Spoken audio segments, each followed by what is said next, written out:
नमस्ते सारस्वते देवे गौरवाणी प्रचारिणे निर्विशेष शून्यवादी पाश्चात्य देशतारिणे हे कृष्ण करुणा सिंधु दीनबंधो जगत्पते गोपेश गोपिका कांत राधा कांत नमोस्तुते तप्त कांचन गौरांगी राधे वृंदावनेश्वरी वृषभानुसुते देवी प्रणमामि हरिप्रिये वाञ्छा कल्पतरुभ्यश्च कृपा सिन्धुभ्येव च पतितानां पावनेभ्यो वैष्णवेभ्यो नमो नमः। जय श्री कृष्ण चैतन्य प्रभु नित्यानंद श्री अद्वैत गदाधर शिवासादि गौर भक्तवृंद। हरे कृष्णा कृष्णा कृष्णा हरे हरे हरे राम राम राम हरे।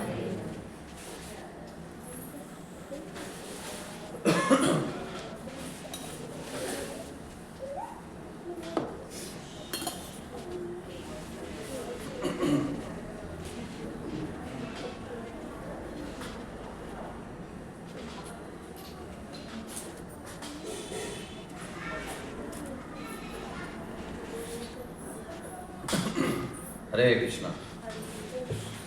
ಸೊ ನಿಮಗೆಲ್ಲರಿಗೂ ವಿಶೇಷವಾದ ಹನುಮಾನದ ಕಾರ್ಯಕ್ರಮಕ್ಕೆ ಸ್ವಾಗತ. ಹಾಗೂ ಈ ಒಂದು ಮಾಸಗಳಲ್ಲಿ ವೈಷ್ಣವರಿಗೆ ಶ್ರೇಷ್ಠವಾದ ಮಾಸ ಅಂದರೆ ಇದು ಕಾರ್ತಿಕ ಮಾಸ. ಈ ಕಾರ್ತಿಕ ಮಾಸದಲ್ಲಿ ಈ 7 ದಿನಗಳಲ್ಲಿ ನಮಗೆಲ್ಲರಿಗೂ ವಿಶೇಷವಾದ ದಿನ ಅಂದರೆ ಭಾನುವಾರ. ಇವತ್ತಿನ ದಿನ ನಿಮ್ಮೆಲ್ಲರ ಜೊತೆ ನನಗೆ ಒಂದು ಸತ್ಸಂಗ ಸಿಕ್ಕಿರೋದು ನನ್ನ ಭಾಗ್ಯ ಅಂದರೂ ತಪ್ಪಾಗಲ್ಲ.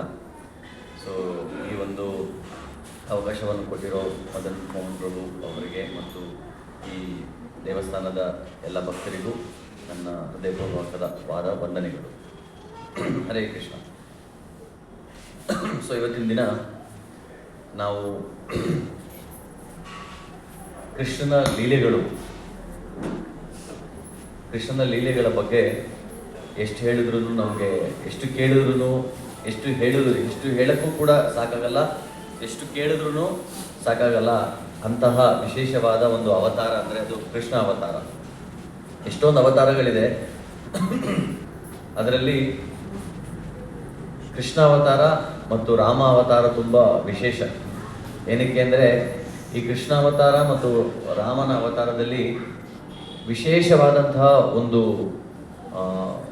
ವಿಶೇಷ ಏನಪ್ಪ ಅಂದರೆ ಅದು ಭಗವಂತನ ಭಕ್ತ ವಾತ್ಸಲ್ಯ ಇಲ್ಲಿ ತುಂಬ ಅದ್ಭುತವಾಗಿ ಮೂಡಿಬಂದಿದೆ. ನರಸಿಂಹ ಅವತಾರದಲ್ಲಿ ಕೂಡ ಭಕ್ತ ವಾತ್ಸಲ್ಯ ಇದೆ, ಆದರೆ ಬರೀ ಒಬ್ಬ ಭಕ್ತನಿಗೆ ಮಾತ್ರ ಮುಡುಪಾಗಿಟ್ಟಿರುವಂಥದ್ದು, ಅದು ಪ್ರಹ್ಲಾದ. ನರಸಿಂಹ ಹತ್ರ ಬೇರೆ ಯಾವುದು ಲೀಲಾ ಇಲ್ಲ. ಪರಶುರಾಮರ ಹತ್ರ ನಮಗೆ ಆ ಒಂದು ಹಾರ್ಟ್ ಟು ಹಾರ್ಟ್ ಕನೆಕ್ಷನ್ ಏನಂತೀವಿ ಅದು ಸಿಗೋದು ತುಂಬ ಕಷ್ಟ ಬೇರೆ ಅವತಾರಗಳಲ್ಲಿ. ಆದರೆ ಕೃಷ್ಣ ಅವತಾರ ಮತ್ತು ರಾಮ ಅವತಾರ ತುಂಬ ವಿಶೇಷ. ಯಾಕಂದರೆ ಅದರಲ್ಲಿ ನಾವು ಕೃಷ್ಣ ಹಾಗೂ ಕೃಷ್ಣನ ಭಗವಂತನ ಭಕ್ತರ ನಡುವೆ ಇರುವಂತಹ ಒಂದು ವಿಶೇಷವಾದ ಸಂಬಂಧ ಭಾವನೆಗಳನ್ನ ನಾವು ಇಲ್ಲಿ ತುಂಬ ಅದ್ಭುತವಾಗಿ ವ್ಯಕ್ತಪಡಿಸಿದ್ದಾರೆ ಆಚಾರ್ಯರು. ಸೊ ಅದರಲ್ಲಿ ಎಸ್ಪೆಷಲಿ ವಿಶೇಷವಾಗಿ ದಾಮೋದರ ಅಷ್ಟಕಂ ಏನಿದೆ ಅದ್ರ ಬಗ್ಗೆ ನಾವು ಸ್ವಲ್ಪ ತಿಳ್ಕೊಳ್ಳೋಕ್ಕೆ ಪ್ರಯತ್ನ ಪಡೋಣ. ನೀವೆಲ್ಲರೂ ದಾಮೋದರ ಅಷ್ಟಕಂ ಕೇಳಿದ್ದೀರಾ, ಹೇಳಿದ್ದೀರಾ, ಹಾಡಿದ್ದೀರಾ. ಅದ್ರ ಬಗ್ಗೆ ನಾವೆಷ್ಟು ಚಿಂತನೆ ಮಾಡಿದ್ದೀವಿ.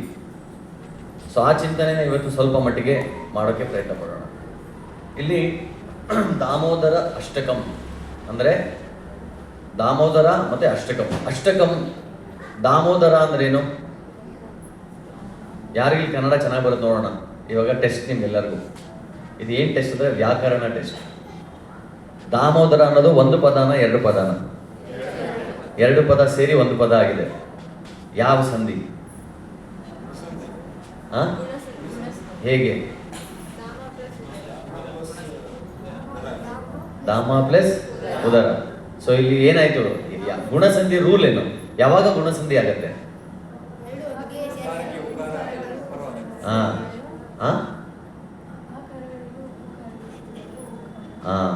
ಅಕಾರ ಪ್ಲಸ್ ಉಕಾರ ಸೇರಿ ಓ ಆಗುತ್ತೆ. ಹೇಗೆ? ಅದು ದಾಮ, ಅದರಲ್ಲಿ ಕೊನೆ ಆಗೋದೇನು? ದಾಮ ಅ. ಉದರ ಸ್ಟಾರ್ಟ್ ಆಗೋದೇನು? ಉ. ಆ ಪ್ಲಸ್ ಉ ಓ ಆಗುತ್ತೆ, ದಾಮೋದರ. ಗಣೇಶ, ಗಣ ಪ್ಲಸ್ ಈಶ, ಯಾವ ಸಂಧಿ? ಗುಣಸಂಧಿ. ಇದರಲ್ಲಿ ಏನು ರೂಲು? ಆಕಾರ ಈಕಾರ ಸೇರಿ ಏಕಾರ ಆಗುತ್ತೆ. ಆ ಪ್ಲಸ್ ಇ ಎ ಆಗುತ್ತೆ. ಸ್ವಲ್ಪ ಕಷ್ಟವಾಗಿರುತ್ತೆ ಕೇಳ. ಕಂಬನಿ, ಕಣ್ ಪ್ಲಸ್ ಪನಿ, ಕಂಬನಿ, ಯಾವ ಸಂಧಿ?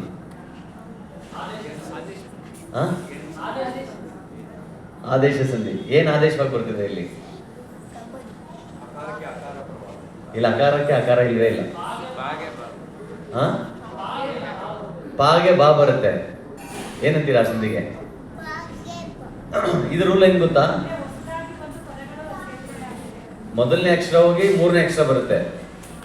ಕಣ್ ಪ್ಲಸ್ ಪನಿ. ಪ ಹೋಗಿ ಇಲ್ಲಿ ಬಾ ಬಂತು. ಪ ಪ ಬ ಬ ಮ. ಪ ಹೋಗಿ ಬಾ ಬಂತು. ಇದು ಕಂಬನಿ ಆಯ್ತು. ಕರೆಕ್ಟ್ ಅಲ್ವಾ? ಆಮೇಲೆ ಲಂಬೋದರ,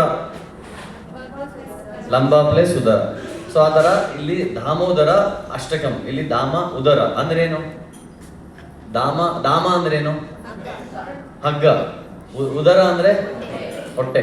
ಸೊ ಹೊಟ್ಟೆಗೆ ಕಟ್ಟಿರುವಂತ ಹಗ್ಗ ಕಟ್ಟಿದಾಗ ಅದು ದಾಮೋದರ ಆಗ್ತಾನೆ. ಆ ದಾಮೋದರ ಯಾರು? ನಮ್ಗೆ ಎಷ್ಟೊಂದು ಜನಕ್ಕೆ ಚಿಕ್ಕ ಮಕ್ಕಳಾಗಿರ್ಬೇಕಾದ್ರೆ ಹೊಟ್ಟೆ ಕಟ್ಟಿರ್ಬೋದು. ತಾಯಂದಿರು ಗರ್ಭಿಣಿ ಆದ್ಮೇಲೆ ಹೊಟ್ಟೆಗೆ ಹಗ್ಗ ಕಟ್ತಾರೆ. ಅವ್ರನ್ನ ಯಾರು ದಾಮೋದರ ಅಂತ ಕರೆಯಲ್ಲ.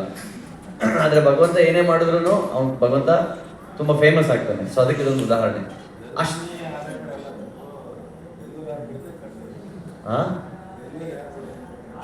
ಡೆಲಿವರಿ ಆದ್ಮೇಲೆ ಕಟ್ತಾರೆ ಅಂತ ನಾನು ಹೇಳ್ತಾ ಇರೋದು. ಆದರೆ ಅವ್ರನ್ನ ದಾಮೋದರ ಅಂತ ಕರೆಯಲ್ಲ. ಸರಿ, ಡೆಲಿವರಿ ಆದ್ಮೇಲೆ ಗರ್ಭಿಣಿ ಬಾಣಂತಿ ಅನ್ನೋದು ಗರ್ಭಿಣಿ ಅಂತ. ಸೊ ಬಾಣಂತಿಯರಿಗೆ ಕಟ್ತಾರೆ. ಸೊ ಆದರೆ ಅವ್ರನ್ನ ದಾಮೋದರ ಅಂತ ಕರೆಯಲ್ಲ ಅವ್ರನ್ನ. ಸೊ ಈ ಭಗವಂತ ಮಾತ್ರ ಹಗ್ಗ ಕಟ್ಕೊಂಡ್ರೆ ಫೇಮಸ್ಸು. ಅದ್ರ ಬಗ್ಗೆ ಮಾತಾಡ್ತೀನಿ. ಸೊ ಇಲ್ಲಿ ಅಷ್ಟಕಂ ಅಂದ್ರೆ ಏನು? 8 ಶ್ಲೋಕಗಳು. ಸೊ ಇಲ್ಲಿ ಯಾವುದೇ ಒಂದು ಅಷ್ಟಕಂ ಆಗ್ಬೇಕಂದ್ರೆ ಕೆಲವು ರೂಲ್ಸ್ ಇರುತ್ತೆ. ಇವಾಗ ನೀವು ಪ್ರಭು ನಾನು ಒಂದು 8 ಶ್ಲೋಕಗಳು ಬರ್ತೀನಿ ಅದನ್ನ ಅಷ್ಟಕಂ ಅಂತ ಕರಿಬೋದಾ? ಯಾಕೆ ಕರಿಬಾರ್ದು? ಕರಿಬೋದು. ಆದರೆ ಆ ಅಷ್ಟಕಂ ಅಂತ ಅನ್ಸ್ಕೊಳ್ಳೋಕೆ ಕೆಲವು ರೂಲ್ಸ್ ಇರುತ್ತೆ. ಆ ರೂಲ್ಸ್ ಎಲ್ಲ ಇಲ್ಲಿ ಸ್ಯಾಟಿಸ್ಫೈ ಆಗಬೇಕು.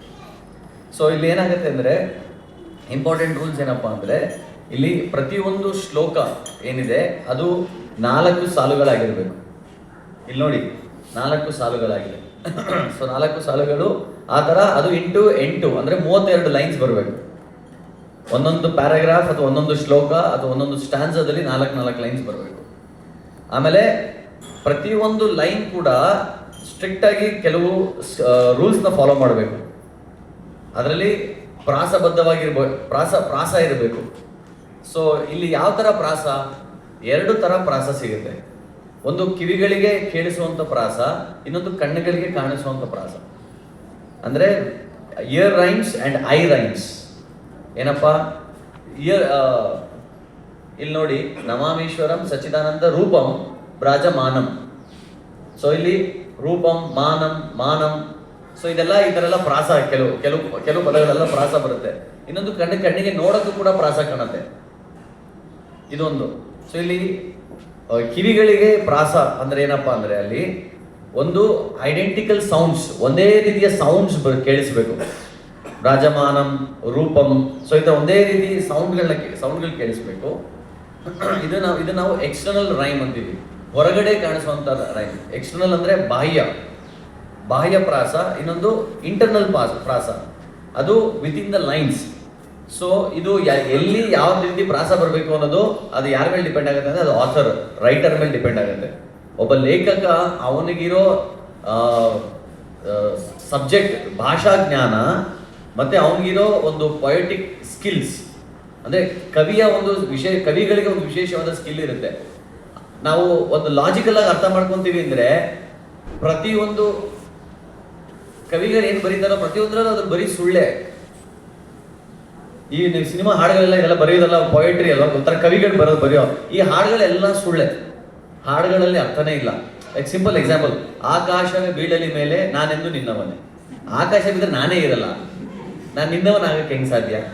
ಭೂಮಿಯೇ ಬಾಯಿ ಬಿರಲಿ ಇಂದು ನಾನೆಂದು ನಿನ್ನವನೇ. ಭೂಮಿ ಬಾಯಿ ಬಿದ್ರೆ ಎಲ್ಲ ಕೆಳಗಡೆ ಮಾತಾಡಕ್ಕೆ ಹೋಗ್ತೀವಿ, ನೀವು ನಿಮ್ಮವನಾಗಲ್ಲ, ನಾವೆಲ್ಲ ಚಟ್ನಿ ಹಾಕ್ತೀವಿ ಅಲ್ವಾ? ಸೊ ಒಂದು ರೀತಿ ನೋಡಕ್ ಹೋದ್ರೆ ಕವಿಗಳು ಹೇಳಿರೋದೆಲ್ಲ ಸುಳ್ಳೆ. ಯಾವ್ದಾದ್ರು ಹಾಡು ತಗೊಳ್ಳಿ, ಏನಾದ್ರು ತಗೊಳ್ಳಿ, ಅದನ್ನೆಲ್ಲ ಬರೀ ಸುಳ್ಳಿದೆ. ಆದರೆ ಅದನ್ನ ತುಂಬಾ ನಾವು ಎಂಜಾಯ್ ಮಾಡ್ತೀವಿ. ಯಾಕಂದ್ರೆ ಅದು ನಾವು ಡೈರೆಕ್ಟ್ ಆಗಿ ಅರ್ಥ ಮಾಡ್ಕೊಳಕ್ ಹೋದ್ರೆ ಅದು ಬರೀ ಸುಳ್ಳೆ. ಆದರೆ ಆ ಪದಗಳ, ಆ ಒಂದು ಸೆಂಟೆನ್ಸ್ನ, ಆ ಒಂದು ಕವಿತೆಯ ಹಿಂದಿನ ಅರ್ಥ ಏನಿದೆ ಅದು ಗಾಢವಾಗಿದೆ. ಆಕಾಶವೇ ಬೀಳಲಿ ಮೇಲೆ ನಾನೆಂದು ನಿನ್ನವನಿಂದ ಅರ್ಥ ಏನು? ಏನೇ ಆಗಲಿ, ಪ್ರಪಂಚನೇ ಮುಳುಗೋಗ್ಲಿ, ನಾನು ಯಾವತ್ತೂ ನಿನ್ನ ಕೈ ಬಿಡಲ್ಲ, ಅದು ಅರ್ಥ ಅಲ್ಲಿ. ನಾವು ಆ ಸೆಂಟೆನ್ಸ್ ಡೈರೆಕ್ಟಾಗಿ ಅರ್ಥ ಮಾಡ್ಕೊಳಕ್ ಹೋದ್ರೆ ಇದ್ರಲ್ಲಿ ಏನು ಅರ್ಥನೇ ಇಲ್ಲ ಅನ್ಸುತ್ತೆ. ಅದಕ್ಕೆ ನಾನು ಯಾವಾಗಲೂ ಹೇಳ್ತೀನಿ, ಒಂದು ಲಾಜಿಕ್ಕು, ಇನ್ನೊಂದು ಎಮೋಷನ್ಸು. ಲಾಜಿಕ್ ಅಂದ್ರೆ ಏನು? ತರ್ಕ. ಕೆಲವೊಂದು ವಿಷಯಗಳನ್ನ ನಾವು ತರ್ಕಬದ್ಧವಾಗಿ ಅರ್ಥ ಮಾಡ್ಕೊಳಕ್ ಹೋಗ್ತೀವಿ, ಕೆಲವು ವಿಷಯನ ನಾವು ಹೃದಯಪೂರ್ವಕವಾಗಿ ಅರ್ಥ ಮಾಡ್ಕೊಳಕ್ ಹೋಗ್ತೀವಿ. ಎಲ್ಲಿ ನಮ್ಮ ಬುದ್ಧಿ ಯೂಸ್ ಮಾಡ್ತೀವಿ ಅಲ್ಲಿ ನಿಮ್ಮ ಹಾರ್ಟ್ನ ಯೂಸ್ ಮಾಡಬೇಡಿ. ಎಲ್ಲಿ ನಿಮ್ಮ ಹಾರ್ಟ್ ಯೂಸ್ ಮಾಡ್ತೀರಾ ಅಲ್ಲಿ ಬುದ್ಧಿನ ತರ್ಕವನ್ನು ಯೂಸ್ ಮಾಡಕ್ ಹೋಗ್ಬೇಡಿ. ಸಿಂಪಲ್ ಉದಾಹರಣೆ ಏನಪ್ಪ ಅಂದ್ರೆ, ನೀವೆಲ್ಲರೂ ಸಿನಿಮಾ ನೋಡ್ತೀರಲ್ಲ? ನೋಡ್ತೀರಾ? ಎಲ್ಲ ಸಿನಿಮಾ ನೋಡ್ತೀವಿ. ಸೊ ಸಿನಿಮಾದಲ್ಲಿ ಕೆಲವೊಂದು ಫೇಮಸ್, ಯಾವಾಗಲೂ ಒಂದು ಸಿಚುವೇಶನ್ ಇದ್ದೇ ಇರುತ್ತೆ ಎಲ್ಲ ಮೋಸ್ಟ್ ಆಫ್ ದ ಮೂವೀಸಲ್ಲಿ. ಏನಪ್ಪಾ ಅಂದ್ರೆ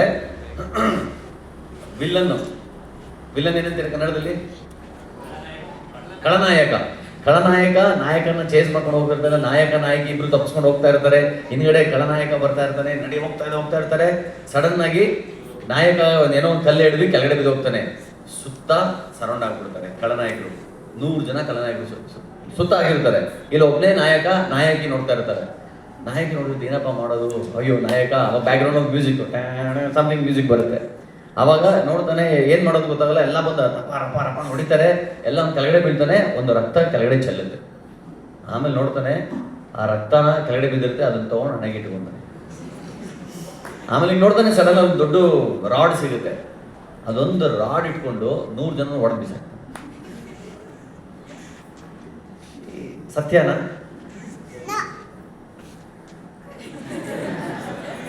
ತರ್ಕಬದ್ಧವಾಗಿ ಅರ್ಥ ಮಾಡ್ಕೊಳಕ್ ಹೋದ್ರೆ ಇಡೀ ಸಿನಿಮಾ ಯೂಸ್ಲೆಸ್. ಇಲ್ಲಿ ನೀವು ಬುದ್ಧಿನ ತರ್ಕನ ಸೈಡಲ್ಲಿಟ್ಟು ನಿಮ್ಮ ಹೃದಯದಿಂದ ನೋಡಿದಾಗ ವಾ ಅನ್ಸುತ್ತೆ. ಇವಾಗ ರಜನಿಕಾಂತ್ 75 ವರ್ಷ ಆಯಿತು, 1950 ಬಾರ್ನ್. ಸೊ 75 ವರ್ಷ ಆಯಿತು, ಇವಾಗ ಒಂದು ಮಾಡೋ ಮೂವಿನ ಎಷ್ಟು ಸೂಪರ್ ಹಿಟ್ ಆಗುತ್ತೆ. ಯಾಕೆ? ಅವನಿಗೆ ಕೈ ಎತ್ತಕ್ಕೆ ಆಗಲ್ಲ, ಆದ್ರೆ ಅವ್ನು ಹೊಡಿತಾನೆ, 100 ಜನ ಹೊಡಿತಾನೆ, ಎಲ್ಲರೂ ವಾ ವಾ ವಾ ಅಂತ. ಶಕ್ತಿನೇ ಇಲ್ಲ, ವಯಸ್ಸು ಏನು ಇಲ್ಲ, ಮಸಲ್ಸೇ ಇಲ್ಲ ಅವ್ನ ಬಾಡಿಲಿ, ಅಷ್ಟು ವಯಸ್ಸಾಗಿದೆ. ಸಾಧಾರಣ ಅವ್ನು ಬಂದು ಫೈಟಿಂಗ್ ಮಾಡಿದ್ರೆ ಎಲ್ಲರೂ ವಾವ್ ರಜನಿಕಾಂತ್ ಫೇಮಸ್ ಅಂತ ಅನ್ಕೊಂತಾರೆ. ಸೊ ಇದರಿಂದ ನಮ್ಗೆ ಏನರ್ಥ ಆಗುತ್ತೆ, ಇಲ್ಲಿ ನಾವು ಯಾವುದೇ ಒಂದು ಸಿನಿಮಾ ನೋಡ್ಬೇಕಾದ್ರೆ ಬುದ್ಧಿನ ಸೈಡಲ್ಲಿ ಮನೇಲಿ ಇಟ್ಬಿಟ್ಟು ಹೋಗ್ಬೇಕು. ಬರೀ ಎಮೋಷನ್ಸ್, ಬರೀ ನಾವು ಭಾವನೆಗಳನ್ನ ಅರ್ಥ ಮಾಡ್ಕೊಂಡಾಗ ಅಲ್ಲಿ ನಾವು ಎಂಜಾಯ್ ಮಾಡೋಕ್ಕಾಗತ್ತೆ. ಸಿನಿಮಾಗೆ ಹೋಗಿ ಅಲ್ಲಿ ನಾವು ತರ್ಕ ಯೂಸ್ ಮಾಡಿದ್ರೆ ಸಿನಿಮಾ ಎಂಜಾಯ್ ಮಾಡೋಕ್ಕಾಗಲ್ಲ. ಕರೆಕ್ಟ್ ಅಲ್ವಾ? ಅದೇ ರೀತಿಯಲ್ಲಿ ನಾವು ಫಿಲಾಸಫಿ, ಭಗವಂತನ ಲೀಲಾ ಮತ್ತು ತತ್ವ ಎರಡಿದೆ. ನಾವು ತತ್ವ ಜ್ಞಾನ ತಿಳ್ಕೋಬೇಕಾದ್ರೆ ಅಲ್ಲಿ ತರ್ಕ ಹಾಕ್ಬೇಕು, ಜ್ಞಾನ ಬುದ್ಧಿ ಯೂಸ್ ಮಾಡಬೇಕು. ಆದರೆ ಭಗವಂತನ ಲೀಲೆಗಳನ್ನ ಅರ್ಥ ಮಾಡ್ಕೋಬೇಕಾದ್ರೆ ತರ್ಕ ಹಾಕಕ್ಕೆ ಹೋಗ್ಬಾರ್ದು.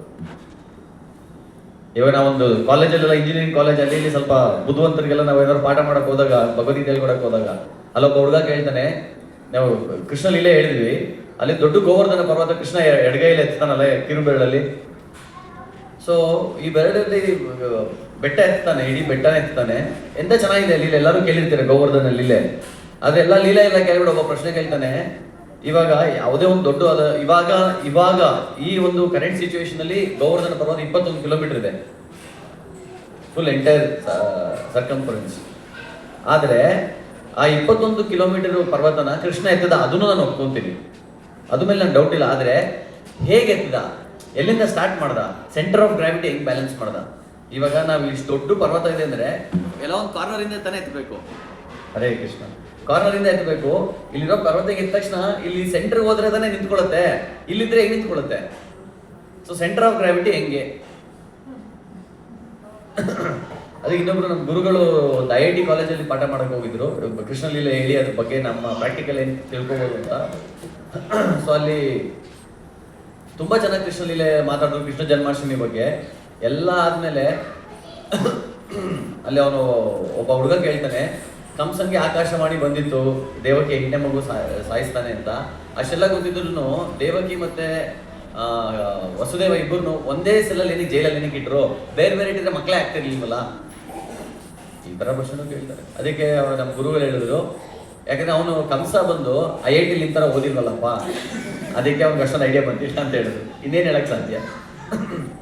ಸೊ ಇಲ್ಲಿ ನಮ್ಮ ಒಂದು ಮುಖ್ಯವಾದ ಪಾಯಿಂಟ್ ಏನಪ್ಪಾ ಅಂದ್ರೆ, ನಾವು ಎಲ್ಲಿ ಹಾರ್ಟ್ ಯೂಸ್ ಮಾಡ್ತೀವಿ ಅದೇ ರೀತಿ ಸಂಬಂಧಗಳು ಕೂಡ, ನಮ್ಮ ಮನೆಯಲ್ಲಿ ಸಂಬಂಧಗಳು ಅಷ್ಟೇ.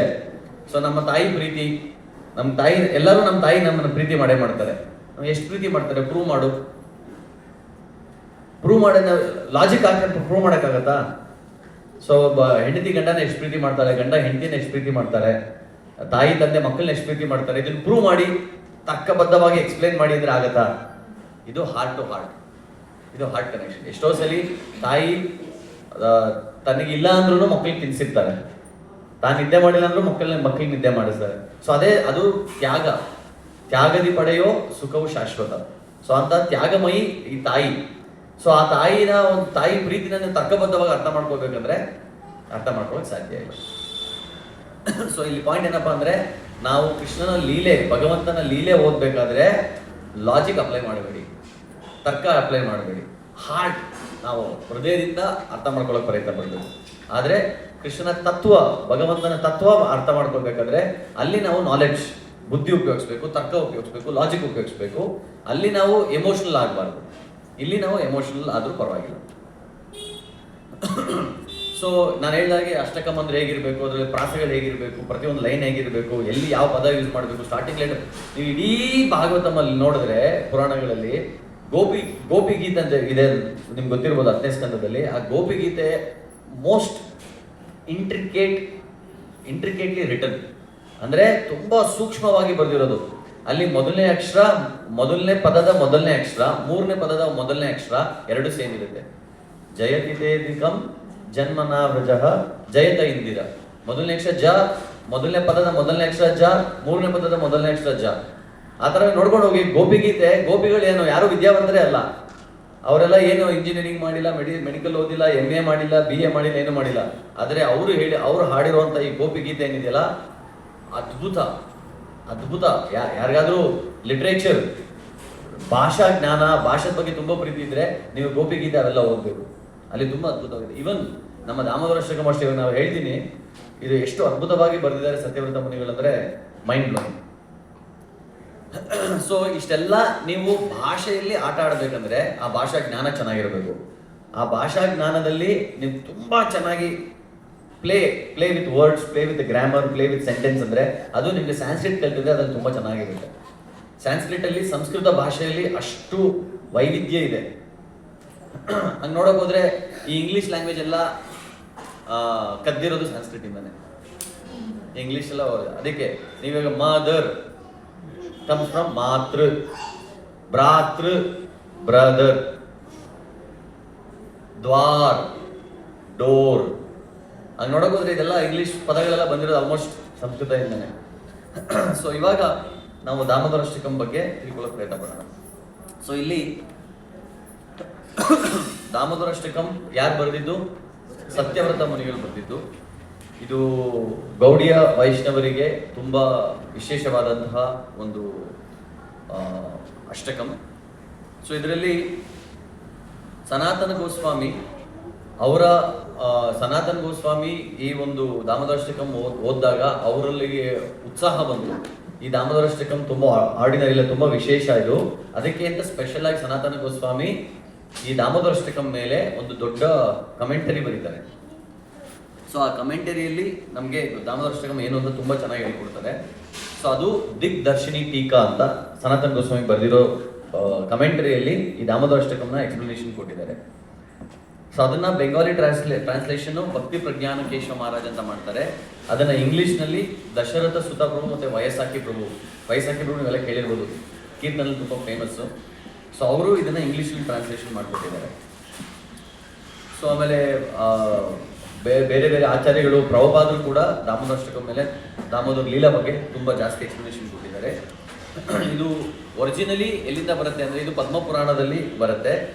ಸೊ ಇದು ನಾರದ ಮುನಿ ಶೌನಕ ಋಷಿಗಳಿಗೆ ಹೇಳಬೇಕಾದ್ರೆ ಈ ಒಂದು ದಾಮೋದರ ಅಷ್ಟಕಂನ ಹೇಳ್ತಾರೆ. ಆಮೇಲೆ ಇದರ ಯಾವ ಒಂದು ಸಂಗೀತ ಯಾರಿಗಾರು ಬರುತ್ತೆ ಇಲ್ಲಿ? ಕಲ್ತಿದ್ದೀರಾ ಸಂಗೀತ? ಯಾರು ಕಲ್ತಿ? ನೀನು ಕಲ್ತಿದ್ಯಪ್ಪ?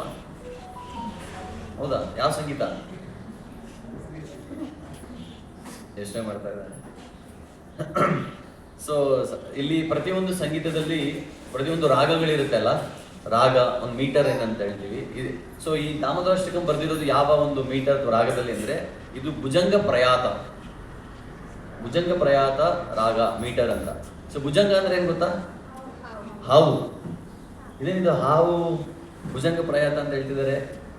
ಸೊ ಇಡೀ ದಾಮೋದರ ಅಷ್ಟಕಂ ಬರೆದಿರೋದು ಈ ಭುಜಂಗ ಪ್ರಯಾತ ಮೀಟರ್. ಅದಕ್ಕೆ ನೋಡಿ, ಹಾವು ಹೆಂಗ್ ಮೂವ್ ಆಗುತ್ತೆ, ಹಿಂಗ್ ಮೂವ್ ಆಗುತ್ತಲ್ಲ, ಹಿಂಗ್ ಮೂವ್ ಆಗುತ್ತೆ. ಅದೇ ರೀತಿಲಿ ನೋಡಿದ್ರೆ ನಮಾಮೀಶ್ವರಂ ಸಚ್ಚಿದಾನಂದ ರೂಪಂ. ಸೊ ಅದ್ರ ಮೀಟರ್ ಇದೇ ರೀತಿಲಿ ಇರೋದು. So it is A movement of snake. So ಹಾವಿನ ಒಂದು ಮೂವ್ಮೆಂಟ್ ಹೇಗಿದೆ ಆ ರೀತಿ ಇಡೀ ದಾಮೋದರ ಅಷ್ಟಕಂ ಕೂಡ ಬರೆದಿದೆ ಅಂತ ಇಲ್ಲಿ ನಮಗೆ ಸನಾತನ ಗೋಸ್ವಾಮಿ ಅವರು ಹೇಳ್ಕೊಡ್ತಾರೆ. ಸೊ ಆಮೇಲೆ ಇದ್ರ ಫಲಸ್ತುತಿ ಏನಪ್ಪಾ ಅಂದ್ರೆ, ಯಾರು ಈ ಕಾರ್ತಿಕ್ ಮಾಸದಲ್ಲಿ ಹರಿಭಕ್ತಿ ವಿಲಾಸದಲ್ಲಿ ಕೊಟ್ಟಿದ್ದಾರೆ ಫಲಸ್ತುತಿ, ಯಾರು ದಾಮೋದರ ಅಷ್ಟಕಂನ ಹಾಡ್ತಾರೆ, ಕೇಳ್ತಾರೆ, ಸೊ ಆರತಿನ ನೋಡ್ತಾರೆ, ಅವ್ರಿಗೆ ಜಾಸ್ತಿ ಲಾಭ ಸಿಗುತ್ತೆ, ಎಸ್ಪೆಷಲಿ ಕಾರ್ತಿಕ್ ಮಾಸದಲ್ಲಿ. ಸೊ ಈ ಒಂದು ಇದನ್ನು ನಾವು ಶ್ಲೋಕ ಅನ್ಬೋದು ಅಥವಾ ಪ್ರಾರ್ಥನೆ ಕೂಡ ಅನ್ಬೋದು. ಸತ್ಯವ್ರತಿ ಮುನಿಗಳ ಪ್ರಾರ್ಥನೆ ಅದ್ಭುತವಾದ ಪ್ರಾರ್ಥನೆ. ಸೊ ಇದ್ರಲ್ಲಿ ಏನೇನು ಸಿಗುತ್ತೆ ಅಂದರೆ ಡೀಪ್ ಫಿಲಾಸಫಿ, ಕನ್ನಡದಲ್ಲಿ ಏನು ಹೇಳ್ತೀರಾ, ಆಳವಾದ ತತ್ವಜ್ಞಾನ ಸಿಗುತ್ತೆ.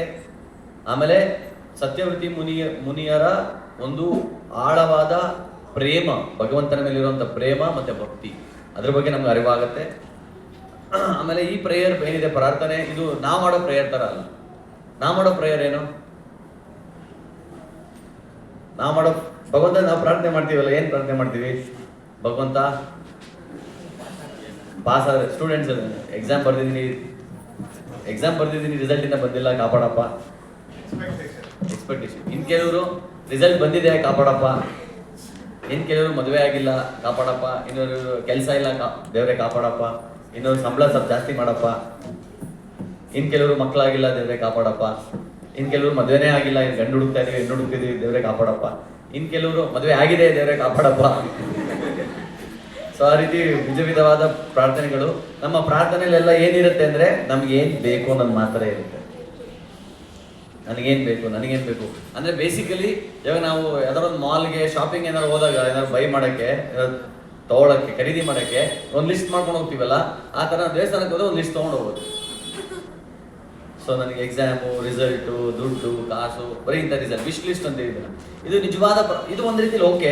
ಅಟ್ಲೀಸ್ಟ್ ಬೇರೆ ಎಲ್ಲೋ ಹೋಗೋದು, ಅಟ್ಲೀಸ್ಟ್ ಭಗವಂತನ ಹತ್ರ ಬಂದು ಪ್ರಾರ್ಥನೆ ಮಾಡ್ಕೊಳ್ಳೋದು ಓಕೆ. ಆದರೆ ಇದಕ್ಕಿಂತ ಆಳವಾದ ಗಾಢವಾದ ಪ್ರಾರ್ಥನೆ ಏನಪ್ಪ ಅಂದ್ರೆ ಅದು ಇಂಥ ಶ್ರೇಷ್ಠವಾದ ಭಕ್ತರು ಮಾಡಿರುವಂಥ ಪ್ರಾರ್ಥನೆ, ವಿಶೇಷವಾಗಿ ಸತ್ಯವ್ರತ ಮುನಿಗಳು. ನಮ್ಮ ಪ್ರಾರ್ಥನೆಯಲ್ಲಿ ಏನಿರುತ್ತೆ ಅಂದ್ರೆ, ನಮ್ಮ ಪ್ರಾರ್ಥನೆಯಲ್ಲಿ ಆ್ಯಕ್ಚುಲಿ ಏನು ಸಿಗುತ್ತೆ ಗೊತ್ತಾ? ನಮ್ಮ ದೇವರ ಮುಂದೆ ನಿಂತ್ಕೊಂಡು ನಾವೇನು ಪ್ರಾರ್ಥನೆ ಮಾಡ್ತೀವಲ್ಲ, ಆ ಪ್ರಾರ್ಥನೆಯಲ್ಲಿ ನಾವು ಏನು ಸಿಗುತ್ತೆ ಅಂದರೆ ನಮ್ಮ ಒಳಗಿರೋ ಆಸೆಗಳು ಸಿಗುತ್ತೆ. ನಮ್ಮ ಒಳಗಡೆ ಏನು ಆಸೆ ಇದೆಯಲ್ಲ ಅದನ್ನೇ ನಾವು ದೇವ್ರ ಮುಂದೆ ಪ್ರಾರ್ಥನೆ ಮಾಡೋದು. ಸೊ ಅದೇ ರೀತಿ ನಾವು ದಾಮೋದರ ಶ್ರೀಕಂ ನೋಡಿದಾಗ ನಮ್ಗೇನು ಗೊತ್ತಾಗುತ್ತೆ, ಸತ್ಯವ್ರತ ಮುನಿಗಳ ಹೃದಯದಲ್ಲಿ ಯಾವ ರೀತಿಯಾದ ಆಸೆ ಇದೆ ಅನ್ನೋದು ಕೂಡ ನಾವು ತಿಳ್ಕೊಬೇಕು. ಸೊ ಇವಾಗ ನಾವು ಮೊದಲನೇ ಶ್ಲೋಕಕ್ಕೆ ಎಂಟ್ರಿ ಆಗೋಣ. ಎಷ್ಟು ಗಂಟೆಗೆ ಸ್ಟಾಪ್ ಮಾಡಬೇಕು? 9:50 ಟೈಮ್. ಓಕೆ.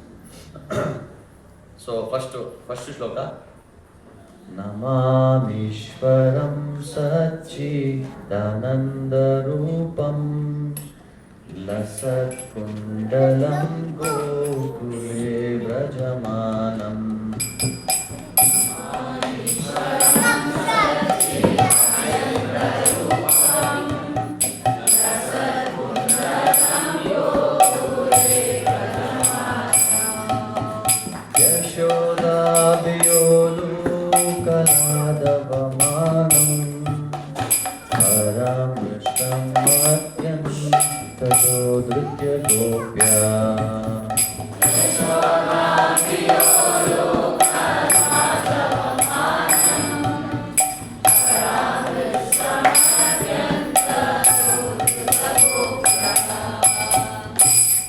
ಯಾರಾದ್ರೂ ಓದಿ ಟ್ರಾನ್ಸ್ಲೇಷನ್.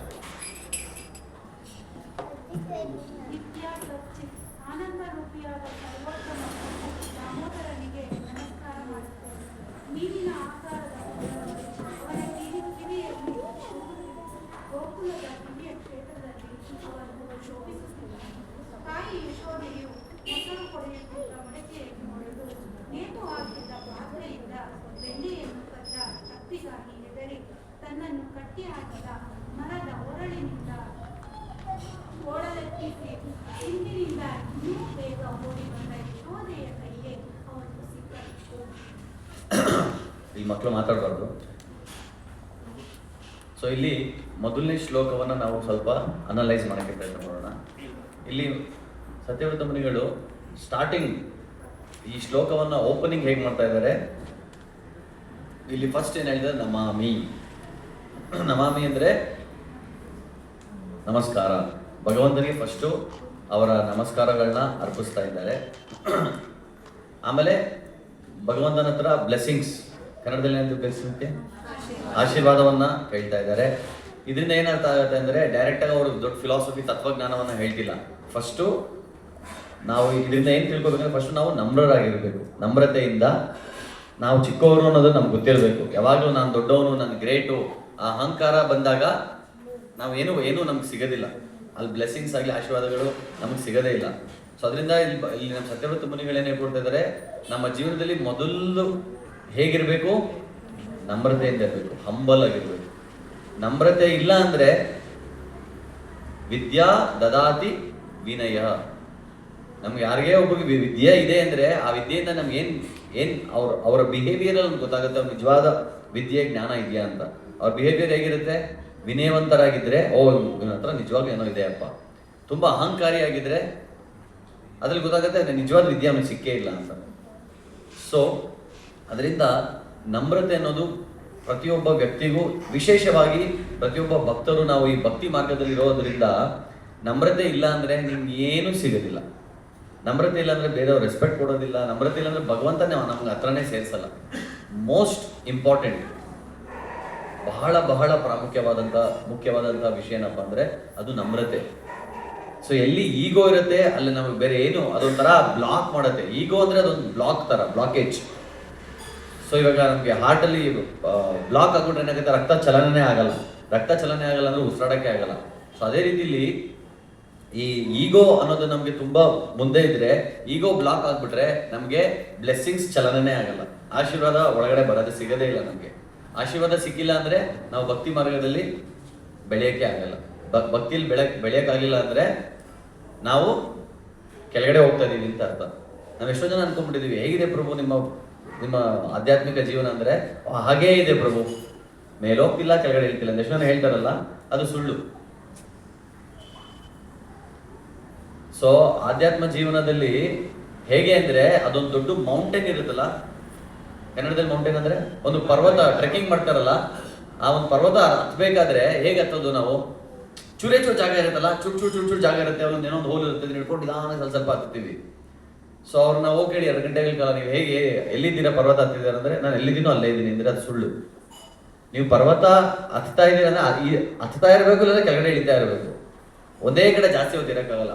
ಸೊ ಅದೇ ರೀತಿಯಲ್ಲಿ ನಮ್ಮ ಜೀವನದಲ್ಲಿ ಕೂಡ ನಾವು ಇದರ ಮೇಲ್ಗಡೆ ಹೋಗ್ತಾ ಇರಬೇಕು, ಇಲ್ಲಾಂದ್ರೆ ಕೆಳಗಡೆ ಬರ್ತಾ ಇರ್ತೀವಿ. ಸೊ ಒಂದೇ ಕಡೆ ಜಾಸ್ತಿ ಹೊತ್ತು ನಿಲ್ಲಕ್ಕೆ ಸಾಧ್ಯ ಇಲ್ಲ ಅನ್ನೋದು ಪಾಯಿಂಟ್. ಸೊ ಇಲ್ಲಿ ನಾವು ನಮ್ಮ ಈಗೋವನ್ನು, ಅದಕ್ಕೆ ನಾನು ಯಾವಾಗಲೂ ಹೇಳ್ತೀನಿ 4S ನಮ್ಮ ಲೈಫಲ್ಲಿ ಎಲ್ಲ ಭಕ್ತರ ಜೀವನದಲ್ಲಿ 4 ಸ್ಟ್ರೋಕ್ ಇಂಜಿನ್ ತುಂಬ ಇಂಪಾರ್ಟೆಂಟ್. ಈ 4S ಏನಪ್ಪಾ ಅಂದರೆ, ಏನೇನು 4S ಯಾರು ಗೊತ್ತಾ ಫಾರ್ಮುಲಾ? ನಮ್ಮ ಜೀವನದಲ್ಲಿ ಪ್ರತಿಯೊಬ್ಬ ಭಕ್ತರ ಜೀವನದಲ್ಲಿ ಈ 4S ತುಂಬ ಇಂಪಾರ್ಟೆಂಟ್. ಯಾರು ಹೇಳ್ತೀರಾ? ಮೊದಲನೇ ಎಸ್ ಸಾಧನ. ಸಾಧನ ಇಂಪಾರ್ಟೆಂಟಾ? ಇಂಪಾರ್ಟೆಂಟ್. ಎರಡನೇ ಸೇವಾ. ಸೇವಾ ಇಂಪಾರ್ಟೆಂಟಾ? ತುಂಬ ಇಂಪಾರ್ಟೆಂಟ್. ಮೂರನೇ ಆಗೋಯ್ತಲ್ಲ, ಸಾಧನದಲ್ಲಿ ಆಗೋಯ್ತು. ಸಾಧನ, ಸೇವಾ, ಸಂಘ ವೆರಿ ಇಂಪಾರ್ಟೆಂಟ್. ಆಮೇಲೆ ಇನ್ನೊಂದು ಸಿದ್ಧಾಂತ. ಸಿದ್ಧಾಂತ ಅಂದರೆ ನಾಲೆಡ್ಜ್. ಯಾವ್ದಾದ್ರು 4 4S? ಸಾಧನ, ಸೇವಾ, ಸಂಘ, ಸಿದ್ಧಾಂತ. ಈ 4 ನಮ್ಗೆ ಏನ್ ಮಾಡುತ್ತೆ? ಈ 4 ಇಂಪಾರ್ಟೆಂಟ್ ಆಗಿ ಗೊತ್ತಿಲ್ಲ, ಎಲ್ಲರಿಗೂ ಗೊತ್ತಿದೆ. ಬಟ್ ಈ 4ರಿಂದ ನಮ್ಗೆ ಏನ್ ಸಿಗುತ್ತೆ? ಏನ್ ಹೆಲ್ಪ್ ಮಾಡುತ್ತೆ? ಇದು ನಮ್ಮನ್ನ ಪ್ಯೂರಿಫೈ ಮಾಡುತ್ತೆ. ಈ 4 ಹೇಗೆ? ಸಾಧನ ನಮ್ಮ ಮನಸ್ಸನ್ನ ಪ್ಯೂರಿಫೈ ಮಾಡುತ್ತೆ. ಸಿದ್ಧಾಂತ ನಮ್ಮ ಬುದ್ಧಿಯನ್ನ ಪ್ಯೂರಿಫೈ ಮಾಡುತ್ತೆ. ಸೇವಾ ನಮ್ಮ ದೇಹವನ್ನ ಪ್ಯೂರಿಫೈ ಮಾಡುತ್ತೆ. ಯಾವಾಗಲೂ ಸೇವಾ ತೊಡಗಿದ್ರೆ ದೇವಸ್ಥಾನದಲ್ಲಿ ಗುಡಿಸೋದು, ಒರೆಸೋದು, ಅಡುಗೆ ಮಾಡೋದು, ಪಾತ್ರೆ ತೊಳೆಯೋದು, ಕ್ಲೀನ್ ಮಾಡೋದು, ಇದೆಲ್ಲ ಸೇವಾದಿಂದ ನಮ್ಮ ದೇಹ ಶುದ್ಧಿ ಆಗುತ್ತೆ, ಪ್ಯೂರಿಫೈ ಆಗುತ್ತೆ. ಸಂಘದಿಂದ ನೋಡೋಣ ಯಾರು ಇದನ್ನ ಕ್ರ್ಯಾಕ್ ಮಾಡ್ತೀರಾ. ಅರ್ಥ ಆಯ್ತಲ್ಲ? ಸಾಧನ ನಮ್ಮ ಏನು ಶುದ್ಧಿ ಮಾಡುತ್ತೆ? ಮನಸ್ಸನ್ನ ಶುದ್ಧಿ ಮಾಡುತ್ತೆ. ಸಿದ್ಧಾಂತ ಏನ್ ಶುದ್ಧಿ ಮಾಡುತ್ತೆ? ಬುದ್ಧಿಯನ್ನ ಶುದ್ಧಿ ಮಾಡುತ್ತೆ. ಸೇವಾ ಏನ್ ಶುದ್ಧಿ ಮಾಡುತ್ತೆ? ದೇಹವನ್ನು ಶುದ್ಧಿ ಮಾಡುತ್ತೆ. ಸಂಘ ಏನ್ ಶುದ್ಧಿ ಮಾಡುತ್ತೆ? ಅಹಂಕಾರ. ಸಂಘ ನಮ್ಮ ಈಗೋವನ್ನ ಕ್ರಶ್ ಮಾಡುತ್ತೆ. ಪ್ರಭು ನಾವು ಹಂಗ್ ಮಾಡೋಣ ಪ್ರಭು ಸಜೆಸ್ಟ್ ಮಾಡಿದೆ. ಆ ಪ್ರಭು ನಾನು ಹೇಳಿದಷ್ಟು ಮಾಡಿ, ಅಲ್ಲಿ ತಲೆ ಬಗ್ಸ್ಬೇಕು, ಒಪ್ಕೋಬೇಕು, ದೊಡ್ಡವ್ರು ಸೀನಿಯರ್ ಡ್ಯೂಟಿ ಹೇಳಿದ್ ಕೇಳಬೇಕು. ಈಸಿ ಅಲ್ಲ.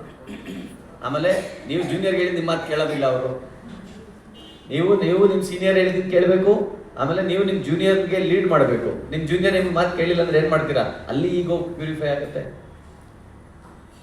ಅದಕ್ಕೆ DVG ಅವರು ತುಂಬ ಚೆನ್ನಾಗಿ ಹೇಳ್ತಾರೆ, ಅರಿಮಿತ್ರ ಸತಿಪುತ್ರ ಬಂಧು ಬಳಗವದೆಲ್ಲ ಕರ್ಮದ ಅವತಾರಗಳು, ಋಣಲತೆಯ ಚಿಗುರು, ಹುರಿಯನಾಗಿಸಿ ನಿನ್ನ ಕಾಪಿಡುವ ಸಂಸಾರ, ಉರಿಮಾರಿ ಆದೀತು ಮಂಕುತಿಮ್ಮ.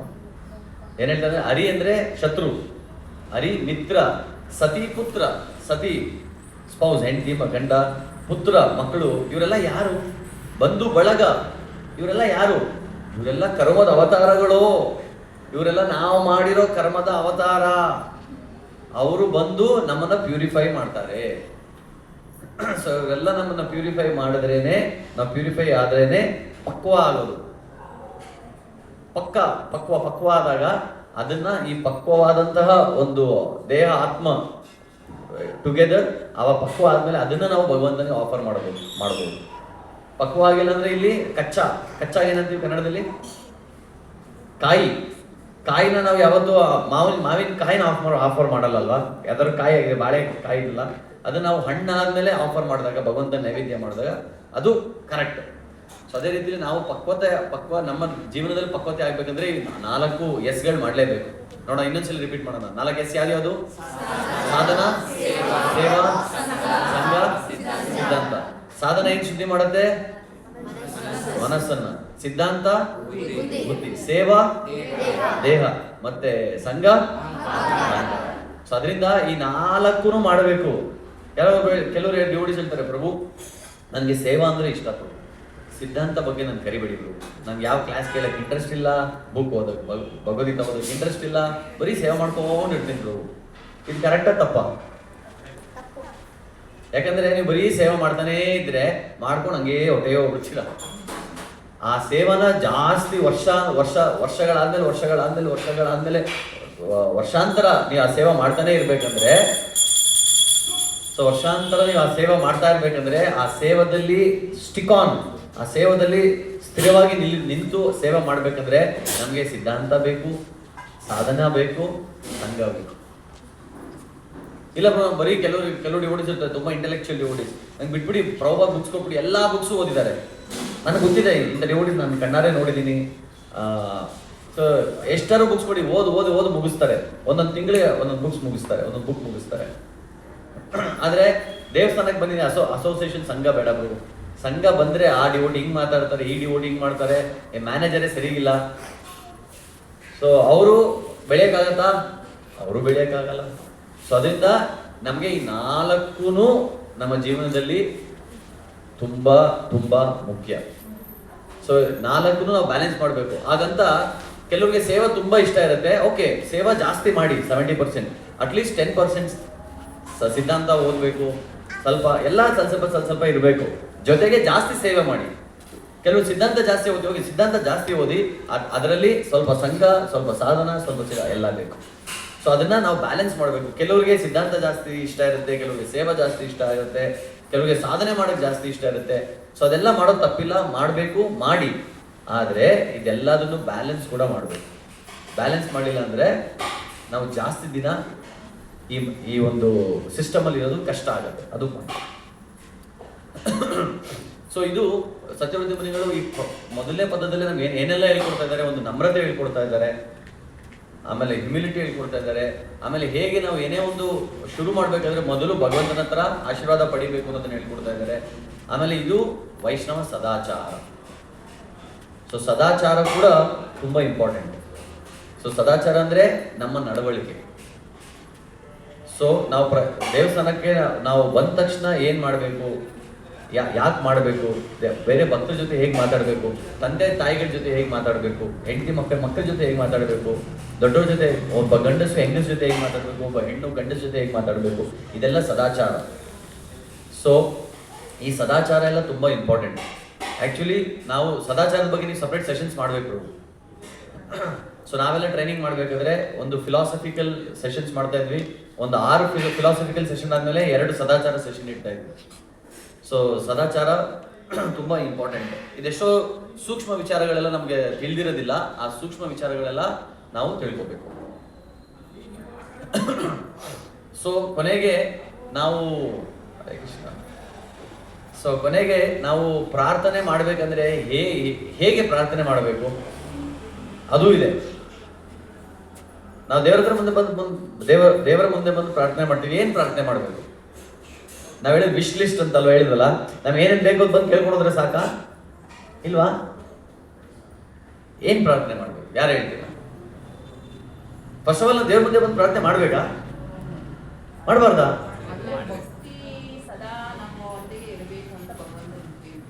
ಸೊ ಮಾತಾಜಿ ಹೇಳ್ತಾ ಇದಾರೆ, ಯಾವಾಗ್ಲೂ ಭಕ್ತಿ ಸದಾ ನಮ್ಮ ಮುಂದೆ ಇರಬೇಕು. ಓಕೆ, ಸೇವೆಯಲ್ಲೇ ತೊಡಗಿಸ್ಕೋಬೇಕು. ಭಗವಂತ ನಮ್ಮ ಸೇವೆ ತೊಡ್ಕೋಬೇಕು. ನಾವೆಲ್ಲ ಹಂಗೆ ನಮ್ಮ ಪ್ರಾರ್ಥನೆ, ದೇವರೇ ನನ್ನ ರಿಸಲ್ಟ್ ಕೊಡು, ಅದು ಕೊಡು, ಇದು ಕೊಡು ಅಂದರೆ ಭಗವಂತನ ನಮ್ಮ ಸೇವೆಯಲ್ಲಿ ನಾವು ತೊಡಗಿಸ್ತಾ ಇದ್ವಿ. ಆಮೇಲೆ ಆಸೆಗಳನ್ನ ದೇವ್ರ ಹತ್ರ, ವಿಶ್ ಲಿಸ್ಟ್, ಶಾಪಿಂಗ್ ಲಿಸ್ಟ್ನ ದೇವ್ರ ಹತ್ರ ಇಟ್ಕೊಳ್ಳೋದು. ನಂಗೆ ಇದು ಬೇಕು, ಇದು ಬೇಕು, ಇದು ಬೇಕು, ದೇವರೇ ಮಾಡುವ. ಎಕ್ಸಾಮ್ ರಿಸಲ್ಟ್ಸ್ ಇದೆ ನಿಜವಾಗ್ಲೂ ಪ್ರಾರ್ಥನೆ ಅಂದ್ರೆ ಇದ.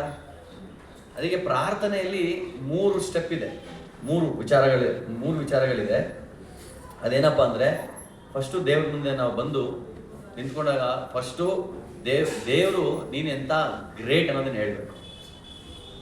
ದೇವ್ರು ದೊಡ್ಡವನು, ಮಹಾ ಅಖಿಲಾಂಡ ಕೋಟಿ ಬ್ರಹ್ಮಾಂಡ ನಾಯಕ, ನಮ್ಮನ್ನೆಲ್ಲ ನೋಡ್ಕೊತಾ ಇದ್ದಾನೆ, ನಮ್ಮನ್ನೆಲ್ಲ ಸಾಕ್ತಾ ಇದ್ದಾನೆ, ನಮ್ಮನ್ನೆಲ್ಲ ಬೆಳೆಸ್ತಾ ಇದ್ದಾನೆ. ಅದಕ್ಕೆ ಉದಾಹರಣೆ ಕೊಡ್ತಾ ಇದ್ದೆ. ಇವಾಗ ನಮಗೆ ಉಸಿರಾಡಕ್ ಆಗಲ್ಲ ಅಂದ್ರೆ ಎಕ್ಸ್ಟ್ರಾ ಆಕ್ಸಿಜನ್ ಹಾಕ್ತಾರೆ ಹಾಸ್ಪಿಟಲ್ಗೆ ಹೋದ್ರೆ. ಆ ಆಕ್ಸಿಜನ್ ಸಿಲಿಂಡರ್, 1 ಸಿಲಿಂಡರ್ ದಿನಕ್ಕೆ ಎಷ್ಟು ಗೊತ್ತಾ? ಎಷ್ಟು ದಿನಕ್ಕೆ? 10,000. ಒಂದು ದಿನ 1 ಸಿಲಿಂಡರ್ ಆಕ್ಸಿಜನ್ ಬೇಕಾದ್ರೆ, ಒಂದು ದಿನ ನೀವು ಉಸಿರಾಡ್ಬೇಕಂದ್ರೆ 10,000. ನೀವು ಅಪ್ರಾಕ್ಸಿಮೇಟ್ಲಿ ಎಲ್ಲರೂ ಒಂದು 70 ವರ್ಷ ಬದುಕ್ತೀವಾ? 1 ದಿನಕ್ಕೆ 10,000 ಅಂದ್ರೆ 1 ವರ್ಷಕ್ಕೆ ಎಷ್ಟಾಯ್ತು? 365 × 10,000. ಯಾರು ಮ್ಯಾಥಮೆಟಿಕ್ಸ್ ಚೆನ್ನಾಗಿದ್ದೀರಾ ಲೆಕ್ಕ ಮಾಡಿ, ನಾವು ಪ್ರಶ್ನೆ ಕೊಡ್ತೀವಿ. 3.25 ಕೋಟಿ. 1 ವರ್ಷಕ್ಕೆ 3.25 ಕೋಟಿ, 70 ವರ್ಷಕ್ಕೆ 3.25 ಕೋಟಿ × 70 ವರ್ಷ, 210 ಕೋಟಿ. 210 ಕೋಟಿ ಬರೀ ಆಕ್ಸಿಜನ್ ಸಪ್ಲೈ ಭಗವಂತ ಮಾಡ್ತಾ ಇರೋದು. ಇದು ಅಪ್ರಾಕ್ಸಿಮೇಟು, ನೀವು ಎಕ್ಸಾಕ್ಟ್ ಆಗಿ ಹೋದ್ರೆ ಇನ್ನೂ ಜಾಸ್ತಿ ಇದೆ. ಅಪ್ರಾಕ್ಸಿಮೇಟ್ ಆಗಿ ನೀವು ದಿನ ಉಸಿರಾಡ್ತಾ ಇದ್ದೀರಾ ಅಂದ್ರೆ ಭಗವಂತ ಎಷ್ಟು ಖರ್ಚು ಮಾಡ್ತಾ ಇದ್ದಾನೆ ನಿಮ್ಮ ಮೇಲೆ? ನಿಮ್ಮ ಇಡೀ ಲೈಫಲ್ಲಿ 210 ಕೋಟಿ. ನೀವು ಭಗವಂತ ನನಗೆ ಏನಪ್ಪ ಮಾಡಿದೆ ಅಂತ ಕೇಳ್ತೀರಾ. ಇದು ಉಸಿರಾಟ. ಇವಾಗ ನಿಮ್ಮ ಹಾರ್ಟ್ ಪ್ರಾಬ್ಲಮ್ ಆಯ್ತು, ಹಾರ್ಟ್ನೇ ರೀಪ್ಲೇಸ್ ಮಾಡ್ಬೇಕಂದ್ರೆ ಒಂದು ಹಾರ್ಟಿಗೆ ಎಷ್ಟು? ನಮ್ಮ ಬಾಡಿ, ಇಡೀ ಬಾಡಿನ ಟಾಪ್ ಟು ಬಾಟಮ್, ತಲೆಯಿಂದ ಪಾದದವರೆಗೆ ಲೆಕ್ಕ ಹಾಕೊಳ್ಳಿ, ಏನೆಲ್ಲ ಇದೆ.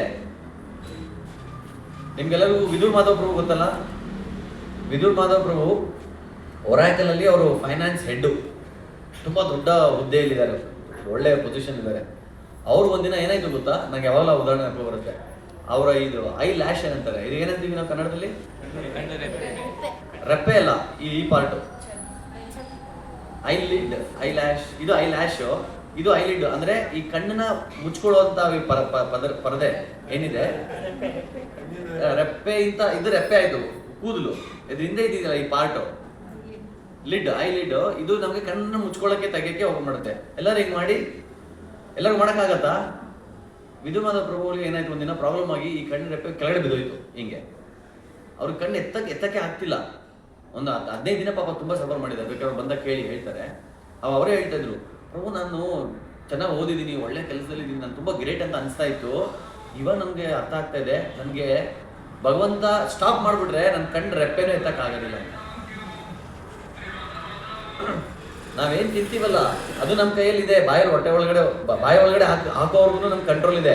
ನೀವು ಪಿಜ್ಜಾ ತಿಂತೀರಾ, ಪಾನಿಪುರಿ ತಿಂತೀರಾ, ತೇಲ್ಪುರಿ ತಿಂತೀರಾ, ನಿಮಗೆ ಬಿಟ್ಟಿದ್ದು. ಬಾಯಲ್ಲಿ ಹಾಕೋವರೆಗೂ ಇದೆ. ಬಾಯಲ್ಲಿ ಗುಳುಮಾಗಿದ ತಕ್ಷಣ ಏನಾಗುತ್ತೆ ಅಂತಲೇ ಗೊತ್ತಿಲ್ಲ. ಒಳಗಡೆ ಯಾರು ಏನ್ ಮಾಡ್ತಾ ಇದ್ದಾರೆ, ಏನಾಗುತ್ತೆ ಒಳಗಡೆ ಹೋದ್ಮೇಲೆ ಗೊತ್ತೇ ಇಲ್ಲ.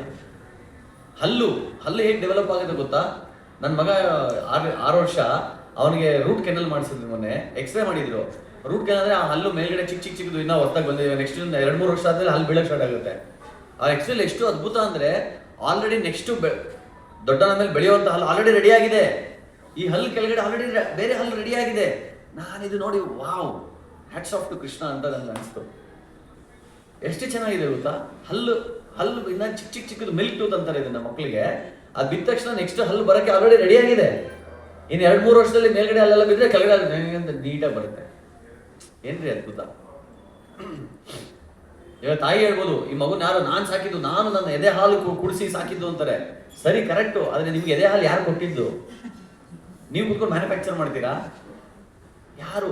ಮಗುಗೆ ಏನು ತಿನ್ನಕ್ಕಾಗಲ್ಲ. ಸೊ ಅದರಿಂದ ಭಗವಂತ ತಾಯಿಯ ಹಾಲೇ ಅಮೃತ ಇದ್ದಂಗೆ ಮಕ್ಕಳಿಗೆ. ಫಸ್ಟ್ ಅಟ್ಲೀಸ್ಟ್ 6 ತಿಂಗಳು 1 ವರ್ಷ ಮಕ್ಕಳು ಏನು ತಿನ್ನಬಾರ್ದು, ಬರೀ ತಾಯಿ ಹಾಲ್ ಮೇಲೆ ಡಿಪೆಂಡ್ ಆಗಿರ್ಬೇಕು. ತಾಯಿ ಹಾಲು ಖಾಲಿ ಆಗ್ತಾ, ಎಷ್ಟು ತಾಯಿ ಹಾಲೇನು 20 ವರ್ಷ ಕೊಡೋಕ್ಕಾಗತ್ತಾ? 1 ವರ್ಷ, 2 ವರ್ಷ, 3 ವರ್ಷ ಕೊಡ್ಬೋದು. ಅಷ್ಟರಲ್ಲಿ 2 ವರ್ಷ ಕೊಡ್ಬೋದಲ್ಲ, ಮ್ಯಾಕ್ಸಿಮಮ್ 2 ವರ್ಷ ಕೊಡ್ತಾರೆ. ಅಷ್ಟರಲ್ಲಿ ಏನಾಗುತ್ತೆ, ಹಾಲು ಖಾಲಿ ಆಗ್ತಾ ಹೋಗುತ್ತೆ. ಹಾಲು ಖಾಲಿ ಆಗ್ತಿದ್ದಂಗೆ ಹಲ್ಲು ಬರೋಕ್ಕೆ ಸ್ಟಾರ್ಟ್ ಆಗುತ್ತೆ, ತಿನ್ನಕ್ಕೆ ರೆಡಿ ಆಗುತ್ತೆ. ಎಂಥ ಸಿಸ್ಟಮು, ಪ್ರತಿಯೊಂದು ಸಿಸ್ಟಮ್. ಇವಾಗ ನಮ್ಮ ತಲೆ ಮೇಲೆ ಕೂದಲಿದೆ, ಕಣ್ಣು ರೆಪ್ಪೆಯಲ್ಲಿ ಇದು ಕೂದಲೇ, ಈ ಎರಡು ಕೂದಲು ಮಾಡಿರೋ ಪಿಗ್ಮೆಂಟ್ಸ್ ಆಲ್ಮೋಸ್ಟ್ ಸೇಮೇ. ಆದರೆ ತಲೆ ಮೇಲಿರೋ ಕೂದಲು ಬಿದ್ದರೆ, ನಾವು ಶೇವ್ ಮಾಡಿದ್ರೆ ಮತ್ತೆ ಕೂದಲು ಉದ್ದ ಬೆಳ್ತಾ ಇರುತ್ತೆ ಅಲ್ವಾ? ನೀವು ಬಿಟ್ಟರೆ ವರ್ಲ್ಡ್ ರೆಕಾರ್ಡು, ನೀವು ಕೂದಲು ಕಟ್ ಮಾಡಿಲ್ಲ ಅಂದರೆ ವರ್ಲ್ಡ್ ರೆಕಾರ್ಡ್ ಆಗುತ್ತೆ. ಆದರೆ ಕಣ್ಣಿನ ರೆಪ್ಪೆ ಏನಿದೆ ಅದು ಬೀಳುತ್ತಲ್ಲ, ಬಿದ್ದ ಮೇಲೆ ಮತ್ತೆ ಹೊಸ ರೆಪ್ಪೆ ಬರುತ್ತೆ, ಬಂದು ಇಲ್ಲಿಗೆ ಸ್ಟಾಪ್ ಆಗ್ಬಿಡುತ್ತೆ. ಏನ್ರಿ ಇದು ಅದ್ಭುತ! ಜಸ್ಟ್ ಇಮ್ಯಾಜಿನ್, ಕಣ್ಣಿನ ರೆಪ್ಪೆ ಕೂಡ ಹಿಂಗೆ ಉದ್ದ ಬರೋದು ಹಿಂಗೆ ಬಂದ್ಬಿಟ್ಟಿದ್ರೆ ಏನು ಗತಿ? ಅದಕ್ಕೊಂದು ಹೇರ್ ಸ್ಟೈಲು, ಅದಕ್ಕೊಂದು ಬ್ಯೂಟಿ ಪಾರ್ಲರು. ನೀವೆಲ್ಲ ಕ್ಲಾಸ್ ಕೂತ್ಕೊಂಡು ಕೇಳ್ತಾ ಇರ್ತೀರ, ನಾವು ನೀವು ಕ್ಲಾಸ್ ಕೇಳ್ತಾ ಇದ್ದೀರೋ ನಿದ್ದೆ ಮಾಡ್ತಿದ್ದೀರೋ ಅಂತ ಗೊತ್ತಾಗಲ್ಲ. ನಾವೇ ಅರಿಬೋದು ಅಂದ್ರೆ ಅವ್ರು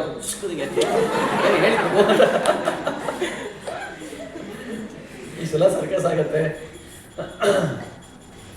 ಸೊ ಇದರಿಂದ ನಮ್ಗೆ ಏನು ಗೊತ್ತಾಗುತ್ತೆ ಅಂದರೆ ಭಗವಂತನ ಸೃಷ್ಟಿ ಅದ್ಭುತ.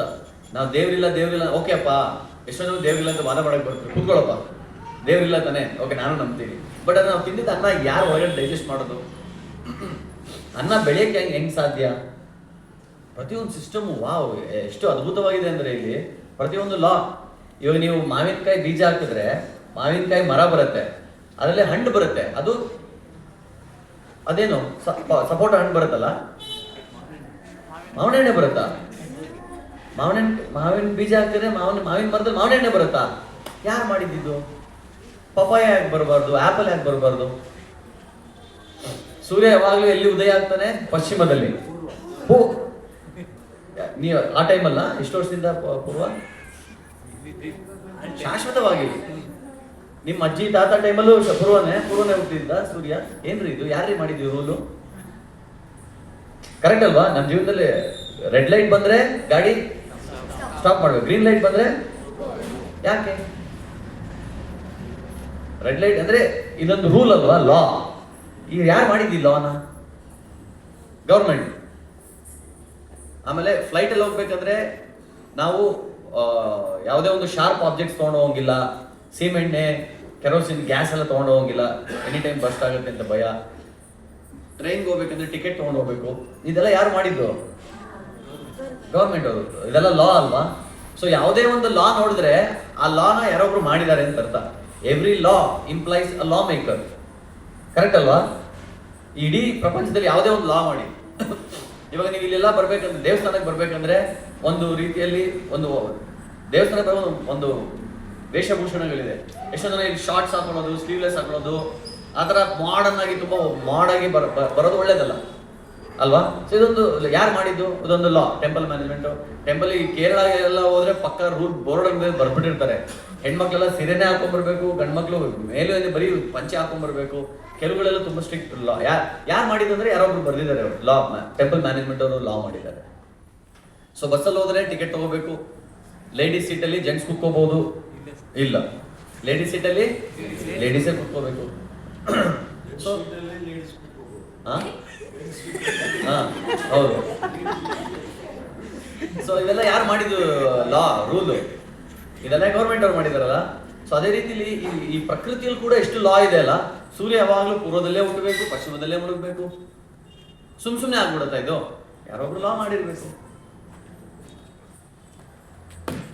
ಒಂದು ಹುಡುಗ ಹುಡುಗಿ ಮದುವೆ ಆಗ್ತಾರೆ, ಗಂಡ ಹೆಂಡತಿ ಆಗ್ತಾರೆ, ಒಂದು ತಾಯಿ ಗರ್ಭಿಣಿ ಆಗ್ತಾಳೆ, ಅವಳೊಂದು ಕೋತಿಗೆ ಜನ್ಮ ಕೊಡ್ತಾಳೆ. ಇಲ್ಲ ಅಲ್ಲ, ಮನುಷ್ಯರಿಗೆ ಜನ್ಮ ಕೊಡೋದು, ಒಂದು ಕೋತಿಗೆ ಜನ್ಮ ಕೊಡುತ್ತೆ. ಸೊ ಇದೆಲ್ಲ ಯಾರು ಮಾಡಿರೋದು? ಇದೆಲ್ಲ ಲಾ. ಇದು ಯಾರು ಮಾಡಿರೋದು? ಅದು ಭಗವಂತ. ಸೊ ನಾವು ಎಲ್ಲಿ ಲಾ, ನಾವು ತರ್ಕ, ಅದಕ್ಕೆ ಇಲ್ಲಿ ನಾನು ಫಿಲಾಸಫಿ ಕೂಡ ಹೇಳ್ತಾ ಇದ್ದೀನಿ, ಲಾಜಿಕ್ ಕೂಡ ಕೊಡ್ತಾ ಇದ್ದೀನಿ. ಇಲ್ಲಿ ಯಾವುದೇ ಒಂದು ಲಾ ಇದೆ ಅಂದರೆ ಅಲ್ಲಿ ಲಾ ಮೇಕರ್ ಆಗಿರ್ತಾರೆ. ಅದೇ ರೀತಿಲಿ ಈ ಸೃಷ್ಟಿಯಲ್ಲಿ ಕೂಡ ನಮಗೆ ಒಂದು ಲಾ ಇದೆ. ನಾವೆಲ್ಲ ಹುಟ್ಟುತ್ತೀವಿ, ಹಂಗೆ ಸ್ವಲ್ಪ ದೊಡ್ಡವರಾಗ್ತೀವಿ, ಆಮೇಲೆ ರೋಗಗಳು ಬರುತ್ತೆ, ಜನ್ಮ, ಮೃತ್ಯು, ಜರ, ವ್ಯಾಧಿ, ಆಮೇಲೆ ಕೊನೆಯಲ್ಲಿ ಮೃತ್ಯು. ಜರ, ರೋಗಗಳು ಬಂದೇ ಬರುತ್ತೆ. ಯಾರು ಹೇಳಿದಾರೆ ನಂಗೆ ರೋಗನೇ ಬಂದಿಲ್ಲ ಇಡೀ ಜೀವನ, ಇಲ್ಲಿವರೆಗೆ ಯಾವತ್ತು ಒಂದು ರೋಗನೂ ಬಂದಿಲ್ಲ ಪ್ರಭು? ಯಾರು ಆ ಥರ ಹೇಳಕ್ ಸಾಧ್ಯನಾ? ಸಾಧ್ಯನೇ ಇಲ್ಲ. ಇದು ಈ ಪ್ರಕೃತಿಯ ನಿಯಮ. ಪ್ರಕೃತಿಯ ನಿಯಮ ಏನು? ಇಲ್ಲಿ ಹುಟ್ಟಿದವರು ಸಾಯಲೇಬೇಕು, ಇಲ್ಲಿ ಹುಟ್ಟಿದವರು ಕಷ್ಟಪಡಲೇಬೇಕು, ಇಲ್ಲಿ ಹುಟ್ಟಿದವರು ರೋಗಗಳನ್ನ ಎದುರಿಸಲೇಬೇಕು, ರೋಗಗಳಿಂದ ಕಷ್ಟಪಡಲೇಬೇಕು. ಇದೆಲ್ಲ ಲಾ. ಇಲ್ಲ ನಾನು ತುಂಬ ರಿಚ್ ಫ್ಯಾಮಿಲಿ, ಸಾಹುಕಾರರ ಫ್ಯಾಮಿಲಿ ಹುಟ್ಟಿದ್ದೀನಿ, ನನಗೆ ರೋಗನೇ ಬಂದಿಲ್ಲ, ಸಾಧ್ಯನೇ ಇಲ್ಲ. ನೀನು ಸಾಹುಕಾರನಾಗಿ ಹುಟ್ಟು, ನೀನು ಬಡವರಾಗಿ ಹುಟ್ಟು, ಎಲ್ಲಿ ಹುಟ್ಟಿದ್ರು ರೋಗಗಳು ಬಂದೇ ಬರುತ್ತೆ, ಕಷ್ಟಗಳು ಬಂದೇ ಬರುತ್ತೆ ಅಲ್ವಾ. ಎಷ್ಟೋ ಜನ ಅನ್ಕೊಂಡ್ಬಿಟ್ಟಿದ್ರೆ ದುಡ್ಡೇ ನಮ್ಮ ಇಡೀ ಎಲ್ಲದಕ್ಕೆ ಸೊಲ್ಯೂಷನ್ ಅಂತ. ಸೊ ದುಡ್ಡೇ ದೊಡ್ಡಪ್ಪ ಅಂತೆಲ್ಲ ಹೇಳ್ತಾರೆ. ಅದೇ ನೀವು ಎಷ್ಟು ದುಡ್ಡಿರೋರೆಲ್ಲ ಸುಖವಾಗಿರ್ಬೇಕಲ್ಲ, ದುಡ್ಡಿರೋರಿಗೆ ಜಾಸ್ತಿ ಪ್ರಾಬ್ಲಮ್ಮು. ದುಡ್ಡು ಇಲ್ಲಿರೋರು ಆ್ಯಕ್ಚುಲಿ ಸ್ವಲ್ಪ ತಗ್ಗಿ ಬಗ್ಗಿ ನಡ್ಕೊಂಡು ಹೆಂಗೋ ಅಡ್ಜಸ್ಟ್ ಮಾಡ್ಕೊಂಡು ಜೀವನ ನಡೆಸ್ಬಿಡ್ತಾರೆ. ಬಟ್ ಜಾಸ್ತಿ ಪ್ರಾಬ್ಲಮ್ಸ್ ಆಗ್ತಿರೋದು ಎಲ್ಲಿ ಗೊತ್ತಾ? ದುಡ್ಡಿರೋರಿಗೆ. ಸೊ ಅದಕ್ಕೆ ಇಲ್ಲಿ ಸತ್ಯವ್ರತ ಮುನಿಗಳು ನಮ್ಗೆ ಏನು ಹೇಳ್ಕೊಡ್ತಾ ಇದ್ದಾರೆ? ನಮಾಮಿ ಫಸ್ಟ್ ಮೊದಲನೇ ಪದದಲ್ಲಿ ಏನು ಹೇಳ್ಕೊಡ್ತಾ ಇದ್ದಾರೆ? ನಾವು ನಮ್ರತೆಯಿಂದ ಇರಬೇಕು. ನಮ್ರತೆಯಿಂದ ಇದ್ರೆ ಮಾತ್ರ ಆಶೀರ್ವಾದ ನಮಗೆ ಭಗವಂತನಿಂದ ಸಿಗುತ್ತೆ. ಆಮೇಲೆ ಇದೊಂದು ಸದಾಚಾರ, ಇದು ಮೊದಲನೇ ಪದ. ಇನ್ನೊಂದು ನೆಕ್ಸ್ಟ್ ಪದದಲ್ಲಿ ಏನು ಹೇಳ್ತಾರೆ ಅಂದರೆ ಈಶ್ವರಂ. ಸೊ ಇಲ್ಲಿ ಈಶ್ವರಂ ಅಂದರೆ ಇದು ತತ್ವ ವಿಶೇಷ. ಸೊ ಭಗವಂತನ ಏನು ಹೇಳ್ತಾ ಇದ್ದಾರೆ ಅಂದರೆ ತತ್ವ ವಿಶೇಷ. ಸಚ್ಚಿದಾನಂದ ರೂಪ, ಇದು ರೂಪ ವಿಶೇಷ. ಆಯ್ತಾ?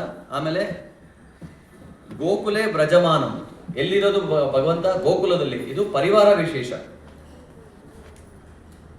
ಸೊ ಆಮೇಲೆ ಲಾಸ್ಟ್ 2 ಲೈನ್ಸ್ ಏನು ಹೇಳುತ್ತೆ? ಯಶೋಧ ಬಿಯೋಲು ಕಲಾದವಮಾನಂ ಪರಾಮೃಷ್ಟಂ ಅತ್ಯಂತ ತೋದು, ಇದು ಲೀಲಾ ವಿಶೇಷ. ಸೊ ನಮ್ಗೆ ಟೈಮ್ ಸಿಗುತ್ತಲ್ಲ, ಅದಕ್ಕೆ ಫಸ್ಟು ಅಟ್ಲೀಸ್ಟ್ ಇದು ಏನೇನು ಅಂತ ಹೇಳ್ತಾ ಇದ್ದೀನಿ. ಇದುವರೆಗೂ ನಾವು ಬರೀ ಮೊದಲನೇ ಪದ ಮಾತ್ರ ಅದು ಅನಲೈಸ್ ಮಾಡಿರೋದು. ಇವಾಗ ಎರಡನೇ ಪದ ಏನಪ್ಪ ಅಂದರೆ ನಮಾಮಿ. ಯಾರಿಗೆ ನಮಾಮಿ? ಈಶ್ವರ. ಸಾರಿ, ಈಶ್ವರ ಅಂದರೆ ಯಾರು? ಈಶ್ವರ ಅಂದರೆ ಶಿವ ಅಂತ ಎಷ್ಟು ಜನ ಅನ್ಕೊಂಡಿದ್ದಾರೆ. ಓಕೆ, ಇನ್ನು ಸಿಂಪಲ್ ಉದಾಹರಣೆ ಕೊಡಿ. ಪತಿ ಅಂದ್ರೆ ಏನು? ಪತಿ ಅಂದ್ರೆ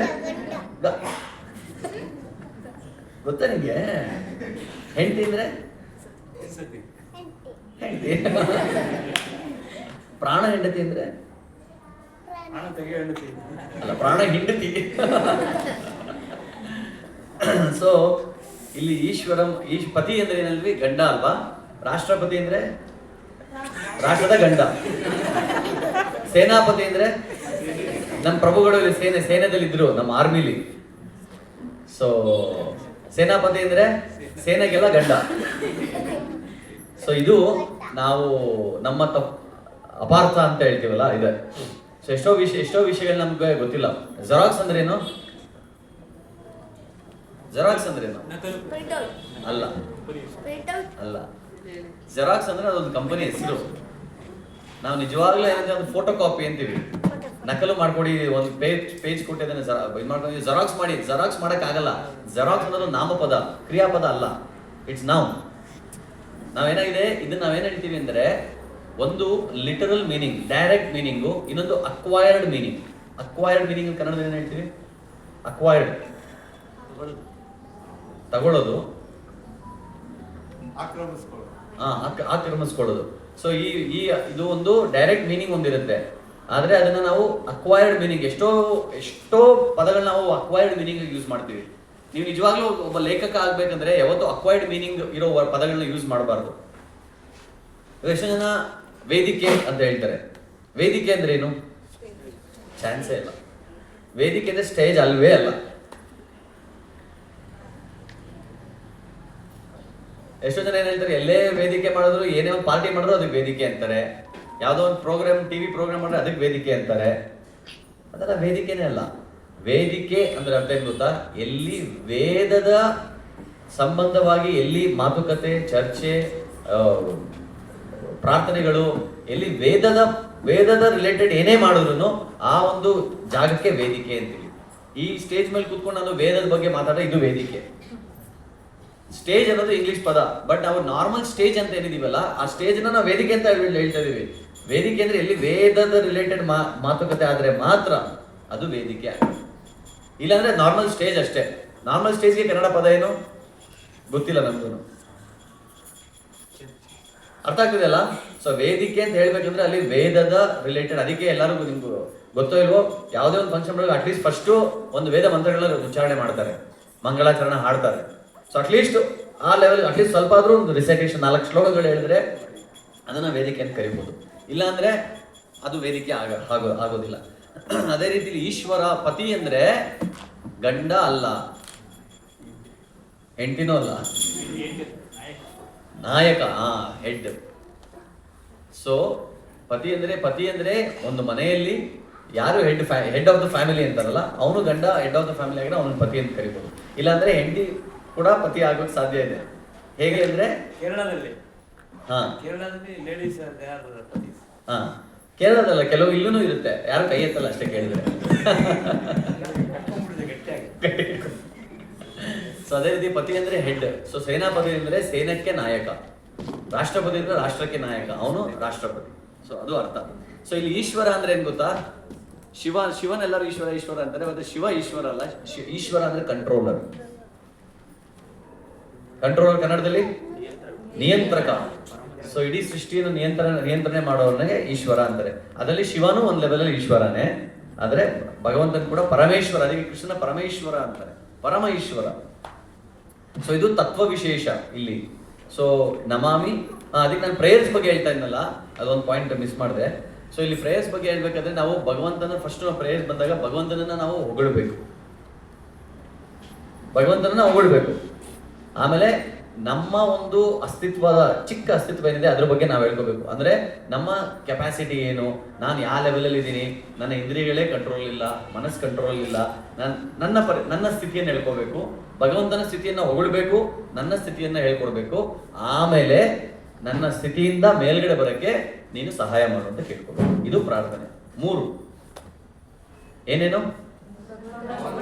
ಭಗವಂತನ ಹೊಗಳ್ಬೇಕು, ನಮ್ಮ ಸ್ಥಿತಿಯನ್ನು ಹೇಳ್ಕೋಬೇಕು, ಉದ್ಧಾರ ಆಗಿ.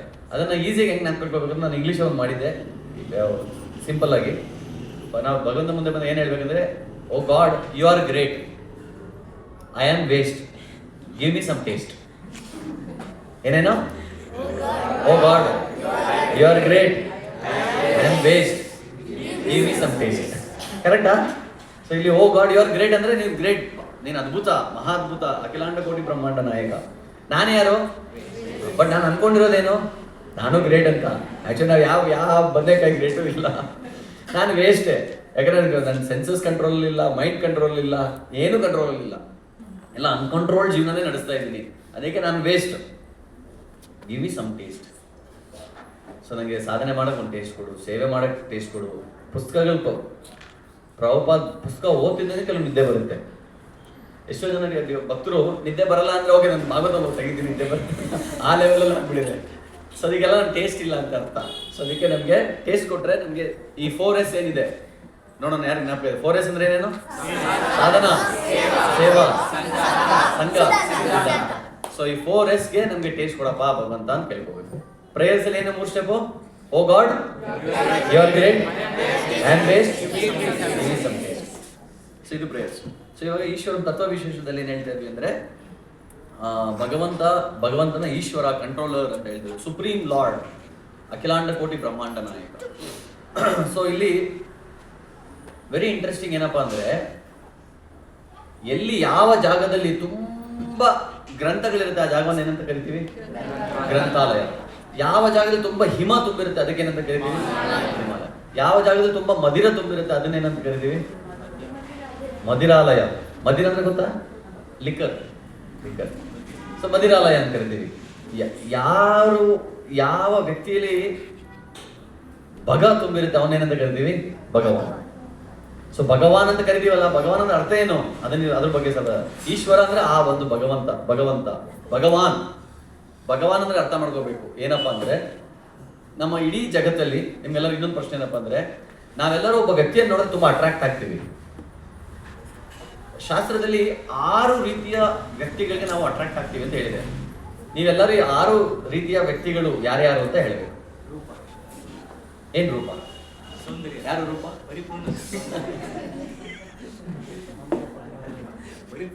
ರೂಪ ಸೌಂದರ್ಯಕ್ಕೆ ಅಟ್ರಾಕ್ಟ್ ಆಗ್ತೀವಿ. ಯಾರಾದ್ರೂ ಒಬ್ರು ತುಂಬಾ ಬ್ಯೂಟಿಫುಲ್ ಆಗಿದ್ರೆ, ತುಂಬಾ ಹ್ಯಾಂಡ್ಸಮ್ ಆಗಿದ್ರೆ ನಾವು ಅಟ್ರಾಕ್ಟ್ ಆಗ್ತೀವಿ. ಒಂದಾಯ್ತು. ದುಡ್ಡು, ಕಾಸು, ಐಶ್ವರ್ಯ ರಾಯ್ ಅಲ್ಲ, ಐಶ್ವರ್ಯ ಯಾರಿಗಿದೆ ಅವರು ನೋಡಿ ನಾವು ಅಟ್ರಾಕ್ಟ್ ಆಗ್ತೀವಿ. ಬಿಲ್ ಗೇಟ್ಸ್, ಅಂಬಾನಿ ಅವರೆಲ್ಲ ನೋಡಿ ನಾವು ಅಟ್ರಾಕ್ಟ್ ಆಗ್ತೀವಿ. Wow, correct. 2 ಆಯ್ತು. ಜ್ಞಾನ, ಯಾರಿಗೆ ತುಂಬಾ ಜ್ಞಾನ ಇದೆ ಅವ್ರನ್ನ ಕೂಡ ನೋಡಿ ನಾವು ಅಟ್ರಾಕ್ಟ್ ಆಗ್ತೀವಿ. ಶಕ್ತಿ, ಪವರ್ ಯಾರಿಗಿದೆ ಅವ್ರನ್ನ ನೋಡಿ ಕೂಡ ನಾವು ಅಟ್ರಾಕ್ಟ್ ಆಗ್ತೀವಿ. ಫೇಮಸ್, ಯಾರು ತುಂಬಾ ಫೇಮಸ್ ಆಗಿರ್ತಾರೆ, ಶಾರುಖ್ ಖಾನ್, ಸುದೀಪ್, ರಾಜ್ಕುಮಾರ್, ಡಾಕ್ಟರ್ ರಾಜ್ಕುಮಾರ್ ಅವರೆಲ್ಲ ಫೇಮಸ್ ಆಗಿರೋರು. ಶಿವರಾಜ್ ಕುಮಾರ್ ಅವ್ರನ್ನೆಲ್ಲ ನೋಡಿದ್ರು ಕೂಡ ನಾವು ಅಟ್ರಾಕ್ಟ್ ಆಗ್ತೀವಿ. ಇನ್ನೊಂದು 6ನೇದು ಲಾಸ್ಟ್ ವೈರಾಗ್ಯ. ಸೊ ಯಾರು ತುಂಬ ವಿರಕ್ತಿಯು ಹೊಂದಿರ್ತಾರೆ ಅವ್ರನ್ನ ಕೂಡ ನೋಡಿ ನಾವು ಅಟ್ರಾಕ್ಟ್ ಆಗ್ತೀವಿ. ಸೊ ಇದು ಏನಂತಾರೆ ಅಂದರೆ ಸಂಸ್ಕೃತದಲ್ಲಿ ಮಹಾಭಾರತದಲ್ಲಿ ಎಕ್ಸ್ಪ್ಲನೇಷನ್ ಇದೆ. ಐಶ್ವರ್ಯಸ್ಯ ಸಮಗ್ರಸ್ಯ ವೀರ್ಯಸ್ಯ ಯಶಃ ಶ್ರಿಯಃ ಜ್ಞಾನ ವೈರಾಗ್ಯಯೋಶ್ಚೈವ ಷಣ್ಣಂ ಭಗ ಇತಿಂಗಣ. ಈ 6 ಏನಿದೆ, ಐಶ್ವರ್ಯ, ಬ್ಯೂಟಿ, ಆಮೇಲೆ ಕೀರ್ತಿ, ಫೇಮು, ಆಮೇಲೆ ಪವರು, ದುಡ್ಡು, ಇದೆಲ್ಲ ಜ್ಞಾನ, ವೈರಾಗ್ಯ, ಇವೆಲ್ಲ ಏನಂತಾರೆ ಅಂದರೆ ಸಂಸ್ಕೃತದಲ್ಲಿ ಭಗ ಅಂತಾರೆ. ಈ ಆರು ಭಗಗಳು ಯಾರಿಗೆ ಸಂಪೂರ್ಣವಾಗಿ ಇದೆ ಅವನನ್ನ ಭಗವಾನ್ ಅಂತೀವಿ. ಇವಾಗ ಈ ಜಗತ್ತಲ್ಲಿ ಯಾರಿಗಾದ್ರೂ ಇದೆಯಾ ಯಾರು ಸಂಪೂರ್ಣವಾಗಿ? ಕೆಲವರಿಗೆ ಐಶ್ವರ್ಯ ಇರ್ಬೋದು, ಬ್ಯೂಟಿ ಇರ್ಬೋದು, ಆದರೆ ಜ್ಞಾನನೇ ಇರಲ್ಲ, ದಡ್ಡರಾಗಿರ್ತಾರೆ. ಕೆಲವರಿಗೆ ಜ್ಞಾನ ಇರುತ್ತೆ, ವೈರಾಗ್ಯನೇ ಇರಲ್ಲ ಅಲ್ವಾ? ಎಲ್ಲೋ ನಾವು, ಅಥವಾ ಕೆಲವರಿಗೆ 6 ಇರ್ಬೋದು, ಬಟ್ ಒಂದು 6 ಇರ್ಬೋದು, ಆದರೆ ಸ್ವಲ್ಪ ಲಿಮಿಟೆಡ್ ಆಗಿರ್ಬೋದು, ಜಾಸ್ತಿ ಇಲ್ದಿರ ಇರ್ಬೋದು. ಸೊ ಅವ್ರನ್ನ ನಾವು ಭಗವಾನ್ ಅಂತ ಕರೆಯೋಕ್ಕಾಗಲ್ಲ. ಅದಕ್ಕೆ ಯಾವಾಗ ನಮಗೆ ಏನಾದರೂ ಸಿಗುತ್ತಲ್ಲ, ನಮ್ಗೆ ಭಗವಂತ ಏನಾದ್ರು ಕೊಟ್ಟಿದ್ರೆ ಅದಕ್ಕೆ ನಾವು ಭಾಗ್ಯವಾನ್ ಅಂತೀವಿ. ಯಾರಿಗೆ ಭಗ ಬಂದಿರುತ್ತೆ, ಭಗವಂತ ಹೊಂದಿರ್ತಾನೆ, ಅವನಿಗೆ ಭಾಗ್ಯವಾನ್ ಅಂತೀವಿ. ಭಾಗ್ಯವಂತರು, ನಾವೆಲ್ಲರೂ ಭಾಗ್ಯವಂತರು. ಯಾವಾಗ ನಮಗೆ ಭಗವಂತನೇ ಹೊಲ್ದಿದ್ರೆ ನಾವು ಅದನ್ನು ನಿಜವಾದ ಭಾಗ್ಯವಂತರು, ಭಾಗ್ಯವಾನ್ ಅಂತ ಹೇಳಿ. ಇಲ್ಲಿ ಭಗವಂತನ ಭಗವಾನ್ ಅಂತೀವಿ. ಆ ಈಶ್ವರ ಪರಮೇಶ್ವರ ಏನಿದಾನೆ ಅವನು ಭಗವಾನ್. ಏನಕ್ಕೆ ಭಗವಾನ್ ಅಂತ ಅಂತಾರೆ ಗೊತ್ತಾಯ್ತಾ? ಏನಕ್ಕೆ ಅಂತಾರೆ? ಈ 6 ಭಗಗಳು ಸಂಪೂರ್ಣವಾಗಿ 100% ಯಾರ ಹತ್ರ ಇರುತ್ತೆ ಅದು ಭಗವಾನ್. ಸೊ ಅದಕ್ಕೆ ಭಗವಂತ ಏನಪ್ಪಾ ಅಂದ್ರೆ ಜ್ಞಾನ ಇದೆ, ಐಶ್ವರ್ಯ ಎಲ್ಲ ಇದೆ. ಎಷ್ಟೋ ಜನ ಹೇಳ್ತಾರೆ, ನಾವು ನಮ್ಮ ಸ್ನೇಹಿತರು ಅವರು ಯಾರಾದ್ರು, ನಾನು ಒಂದು ಕಡೆ ಹೋಗ್ತಾ ಇದ್ದೀವಿ, ಅವ್ರು ಭಗವಾನ್ ಅಂತ ಕರೀತಾರೆ, ನೀವು ಬನ್ನಿ ಆಶೀರ್ವಾದ ತಗೊಳ್ಳಿ. ಸೊ ಓಕೆ, ಇವಾಗ ನಾನು ಭಗವಾನ್ ಅಂತ ಹೇಳ್ಬೋದಾ? ಇಲ್ಲ. ಸೊ ಭಗವಾನ್ ಅಂತ ಹೇಳ್ಬೇಕ್ರೆ ಇದೆಲ್ಲ ಸ್ಯಾಟಿಸ್ಫೈ ಆಗಬೇಕು. ಇದೆಲ್ಲ ಏನು? ಇವೆಲ್ಲ ರೂಲ್ಸು. ಅವ್ರು ಏನಾಗಿರ್ಬೇಕು? ಮೋಸ್ಟ್ ಬ್ಯೂಟಿಫುಲ್ ಆಗಿರ್ಬೇಕು. ಭಗವಂತನ ನೋಡಿದ್ರೆ ಇನ್ನ ಹಂಗೆ ನೋಡ್ತಾ ಇರಬೇಕು ಅಂತ ಅನ್ಸ್ಬೇಕು. ಅದು ಭಗವಾನ್ ಅಲ್ವಾ? ಅಷ್ಟು ಬ್ಯೂಟಿಫುಲ್ ಆಗಿರ್ಬೇಕು. ನೀವು ಕೃಷ್ಣ ಲೀಲೆಯಲ್ಲಿ, ರಾಮ ಲೀಲೆಯಲ್ಲಿ ಆಕ್ಚುಲಿ ಇದು ಅದ್ಭುತವಾಗಿ ನಮಗೆ ನೋಡೋಕ್ಕೆ ಸಿಗತ್ತೆ. ಸೊ ರಾಮಾಯಣದಲ್ಲಿ ಕೂಡ ಅಷ್ಟೇ, ರಾಮ ಬಂದ್ರೆ ಬರೀ ಮನುಷ್ಯರಲ್ಲ, ಇವನ್ ಹಸು ಕರುಗಳು ಕೂಡ ರಾಮನ್ ನೋಡ್ತಾನೆ ನಿಂತ್ಕೊಂಡ್ಬಿಡ್ತಿದ್ದಂತೆ. ಹಸು ಹಾಲು ಕೊಡ್ತಿದ್ರೆ ಹಾಲು ಸ್ಟಾಪ್ ಆಗ್ಬಿಡ್ತಿದ್ದಂತೆ, ಕರು ಹಾಲು ಕುಡಿದ್ರೆ ಹಾಲು ಕುಡಿಯೋದು ಸ್ಟಾಪ್ ಮಾಡ್ತಾ ಇದ್ದಂತೆ. ರಾಮನನ್ನೇ ನೋಡ್ತಾ ಇದ್ರಂತೆ. ರಾಮ ಎಷ್ಟು ಸುಂದರವಾಗಿದ್ದಂತೆ. ಒಂದ್ಸಲಿ ರಾಮನ್ ನೋಡಿದ್ರೆ, ಒಂದ್ಸಲಿ ರಾಮ ಮಾತಾಡ್ತಿರೋದು ಕೇಳಿದ್ರೆ, ರಾಮನ್ ನೋಡ್ತಾ ಇದ್ದಾರೆ, ರಾಮ ಮಾತಾಡೋದು ಕೇಳ್ತಾ ಇದ್ದಾರೆ, ಮನ್ಸಲ್ಲಿ ಒಂದೇ ಒಂದು ಚಿಂತನೆ, ರಾಮ ನನ್ನ ಕಣ್ಣನ್ನ ವಿಷನ್ ಇಂದ ಹೋಗ್ಬಾರ್ದು, ರಾಮ ಮಾತಾಡೋದು ನಿಲ್ಲಿಸ್ಬಾರ್ದು ಅಂತಾನೆ ಮನ್ಸಲ್ಲಿ ಯೋಚನೆ. ನಾವು ಏನಾದ್ರು ಮಾತಾಡ್ತಿದ್ರೆ, ಅಪ್ಪ ಯಾವಾಗ ಮಾತಾಡೋ ಸ್ಟಾಪ್ ಮಾಡ್ತಾರಪ್ಪ ಮನ್ಸಲ್ಲಿ, ಕರೆಕ್ಟ್ ಚೆನ್ನಾಗಿ ಪ್ರವಚನ ಚೆನ್ನಾಗಿ ಕೊಡ್ತಾ ಇದ್ದೀರಾ, ಬಟ್ ಒಳಗಡೆ ನಿಲ್ಸಿದ್ರೆ ಸಾಕಪ್ಪ, ಪ್ರಸಾದ ಮೆನು ಏನಿರುತ್ತೋ ಅದರ ಯೋಚನೆ ಬರುತ್ತಾ ಇಲ್ವಾ? ಸೊ ಅದು ಭಗವಂತನ ವಿಶೇಷ. ಸೊ ಭಗವಾನ್ ಅಂದ್ರೆ ಏನಂದ್ರೆ ಅರ್ಥ ಆಯ್ತಲ್ಲ? ಯಾರಿಗೆ ಈ 6 ಭಗಗಳು ಸಂಪೂರ್ಣವಾಗಿ 100% ಇರುತ್ತೋ ಅದಕ್ಕೆ ನಾವು ಈಶೋಪನಿಷದಲ್ಲಿ ನೋಡ್ತೀವಿ, ಓಂ ಪೂರ್ಣಮದ ಪೂರ್ಣಮಿದಂ ಪೂರ್ಣಾತ್ ಪೂರ್ಣಮುದಚ್ಯತೆ ಪೂರ್ಣಸ್ಯ ಪೂರ್ಣಮಾದಾಯ ಪೂರ್ಣಮೇವ ಅವಶಿಷ್ಯತೆ. ಎವ್ರಿಥಿಂಗ್ ಇಸ್ ಪೂರ್ಣ ಪರ್ಫೆಕ್ಟ್. ಸಂಪೂರ್ಣವಾಗಿರುವಂಥದ್ದನ್ನ ಇರೋರ್ನ ನಾವು ಭಗವಾನ್ ಅಂತ ಕರಿತೀವಿ. ಭಗವಂತನಲ್ಲಿ ಏನು ಲ್ಯಾಕ್ ಇಲ್ಲ, ಏನು ಕಡಿಮೆ ಇಲ್ಲ. ಸೊ ಭಗವಂತ ನಾವೇನು ಹೇಳ್ತೀವಿ, ಅವನು ಅಖಿಲಾಂಡ ಕೋಟಿ ಬ್ರಹ್ಮಾಂಡ ನಾಯಕ. ಅವನನ್ನು ಯಾರು ಹಿಡಿಯಕ್ಕೆ ಸಾಧ್ಯನಾ? ಎಂ ಬ್ರಹ್ಮ ವರುಣ ಇಂದ್ರ ರುದ್ರ ಮರುತಃ ಸ್ತುನ್ವಂತಿ ದಿವ್ಯೈಸ್ತವೈಹಿ ವೇದೈ ಸಾಂಗ ಪದಗ್ರಮೋ ಉಪನಿಷದೈಹಿ ಗಾಯಂತಿಯಂ ಸಾಮಗಾಹ ಧ್ಯಾನಾವಸ್ಥಿತ ತದ್ಗತೇನ ಮನಸ ಪಶ್ಯಂತಿಯಂ ಯೋಗಿನಃ. ಯೋಗಿಗಳು ಎಂ ಬ್ರಹ್ಮ ವರುಣ ಇಂದ್ರ ರುದ್ರ ಮರುತ ಎಲ್ಲರೂ ಭಗವಂತನ ನೋಡಕ್ಕೋಸ್ಕರ ಕಾಯ್ತಾ ಇದ್ದಾರಂತೆ. ಯೋಗಿಗಳು ವರ್ಷಾನ್ಗಟ್ಲೆ ತಪಸ್ಸೆ ಮಾಡ್ತಾ ಇದ್ದಾರೆ. ಯಾಕೆ ಅಂದ್ರೆ ಭಗವಂತನ ಹೃದಯದಲ್ಲಿ ಕ್ಯಾಪ್ಚರ್ ಮಾಡಬೇಕು ಅಂತ, ಭಗವಂತನ ಹಿಡಿಬೇಕು, ಹೆಂಗಾದ್ರೂ ಮಾಡಿ ಹಿಡಿಬೇಕಂತ. ಬಟ್ ಅವ್ರು ಎಷ್ಟೇ ಕಷ್ಟಪಟ್ಟರು ಭಗವಂತ ಅವ್ರಿಗೆ ಸಿಗೋದಿಲ್ಲ. ವೇದೇಶು ದುರ್ಲಭಂ, ವೇದಗಳಲ್ಲೇ ಸಿಗೋದಿಲ್ಲ, ಹುಡುಕಿದ್ರು ಸಿಗೋದಿಲ್ಲ. ವೇದೇಶು ದುರ್ಲಭಂ ಅದುರ್ಲಭಂ ಆತ್ಮಭಕ್ತವು. ಸೊ ಬ್ರಹ್ಮ ಇಂದ್ರ ವರುಣ ಚಂದ್ರ ಸೂರ್ಯ ಚಂದ್ರ ಎಲ್ಲರೂ ಹುಡುಕ್ತಾ ಇದ್ದಾರೆ ಭಗವಂತನನ್ನ ನೋಡ್ಲಿಕ್ಕೆ, ಹಿಡಿಲಿಕ್ಕೆ ಯಾರಿಗೂ ಆಗ್ತಿಲ್ಲ. ಆದ್ರೆ ಇಲ್ಲಿ ಯಶೋಧ ಮಾತಾ ಭಗವಂತನನ್ನ ಹಿಡಿದು. ಹೇಗೆ? ವೇದೇಶು ದುರ್ಲಭ ಅದುರ್ಲಭಂ ಆತ್ಮಭಕ್ತವು. ಸೊ ಆ ಭಕ್ತಿಯಿಂದ ಮಾತ್ರ ಭಗವಂತನನ್ನ ಹಿಡ್ಲಿಕ್ಕೆ ಸಾಧ್ಯ. ಸೊ ಆಮೇಲೆ ಇಲ್ಲಿ ನೋಡ್ತೀವಿ, ಭಗವಂತ ಎದುರ್ಕೊಂತಾನಂತೆ. ಯಶೋಧ ದೊಡ್ಡ ಒಂದು ಕಡ್ಡಿ ಇಟ್ಕೊಂಡ್ ಬರ್ತಾರೆ ಹೊಡೆಯಕ್ಕೆ, ಭಗವಂತನೇ ಎದುರ್ಕೊಂತಾನೆ. ಭಗವಂತ ಎದುರ್ಕೊಳ್ಳೋಕೆ ಸಾಧ್ಯನಾ? ಭಾಗವತ ಹೇಳುತ್ತೆ, ಮದ್ಭಯಾತ್ ವಾತಿ ವಾತೋಯಂ ಸೂರ್ಯ ತಪತಿ ಮದ್ಭಯಾತ್, ಮದ್ಭಯಾತ್ ವರ್ಷತೆ ಇಂದ್ರೋ ಮೃತ್ಯುಶ್ಚರತಿ ಮದ್ಭಯಾತ್. ಏನ್ ಹೇಳ್ತಾರೆ ಗೊತ್ತಾ? ಇಲ್ಲಿ ಸೂರ್ಯ ವಾತಾವರಣ, ಇಲ್ಲಿ ಗಾಳಿಗೆಲ್ಲ ಓಡಾಡ್ಬೇಕಂದ್ರೆ ಅದು ಗಾಳಿ ಕೆಲಸ ಮಾಡ್ಬೇಕಂದ್ರೆ ಆ ಗಾಳಿಯ ಒಂದು ದೇವತೆ ಏನಿದೆ ಅದು ಭಯ ಅಂತೆ ಭಗವಂತನ ಮೇಲೆ. ನಾನೇನಾದ್ರು ಸರಿ ಬೆಂಗಳೂರಲ್ಲಿ ಇದೇ ಒಂದು ಡಿಗ್ರಿಯಲ್ಲಿ ನಾನು ಟೆಂಪರೇಚರ್ ಕೊಡಬೇಕು, ವಾತಾವರಣ ಕೊಡಬೇಕು, ಇಲ್ಲಾಂದ್ರೆ ಭಗವಂತ ನನ್ನ ಕೆಲಸದಿಂದ ತೆಗೆದಾಕ್ಬಿಡ್ತಾನೆ. ಅದೊಂದು ಡಿಸ್ಸರ್ವಿಸ್ ಆಗುತ್ತೆ. ಸೊ ಅದರಿಂದ ನನ್ನ ಕೆಲಸ ನಾನು ಪರ್ಫೆಕ್ಟ್ ಆಗಿ ಮಾಡಬೇಕು ಅಂತ ಭಯ. ಸೂರ್ಯ ತಪತಿ ಮತ್ ಭಯ, ಸೂರ್ಯ ಬೆಳಗ್ತಾ ಇರೋದೇ ಅದು ಭಯದಿಂದ, ಭಗವಂತನ ಭಯದಿಂದ, ಭಗವಂತನ ಸೇವಕ್ಕೋಸ್ಕರ. ಆಮೇಲೆ ಮದ್ಭಯಾತ್ ವರ್ಷತೆ ಇಂದ್ರು, ಇಂದ್ರ ಮಳೆ ಎಲ್ಲ ಕರೆಕ್ಟಾಗಿ ಕೊಡ್ತಾ ಇದ್ದಾನೆ ಅಂದ್ರೆ ಅವನಿಗೆ ಭಯ, ಎಲ್ಲಿ ಭಗವಂತನ ಸೇವೆ ನಾನು ಕರೆಕ್ಟಾಗಿ ಮಾಡಲ್ಲ ಅಂತ.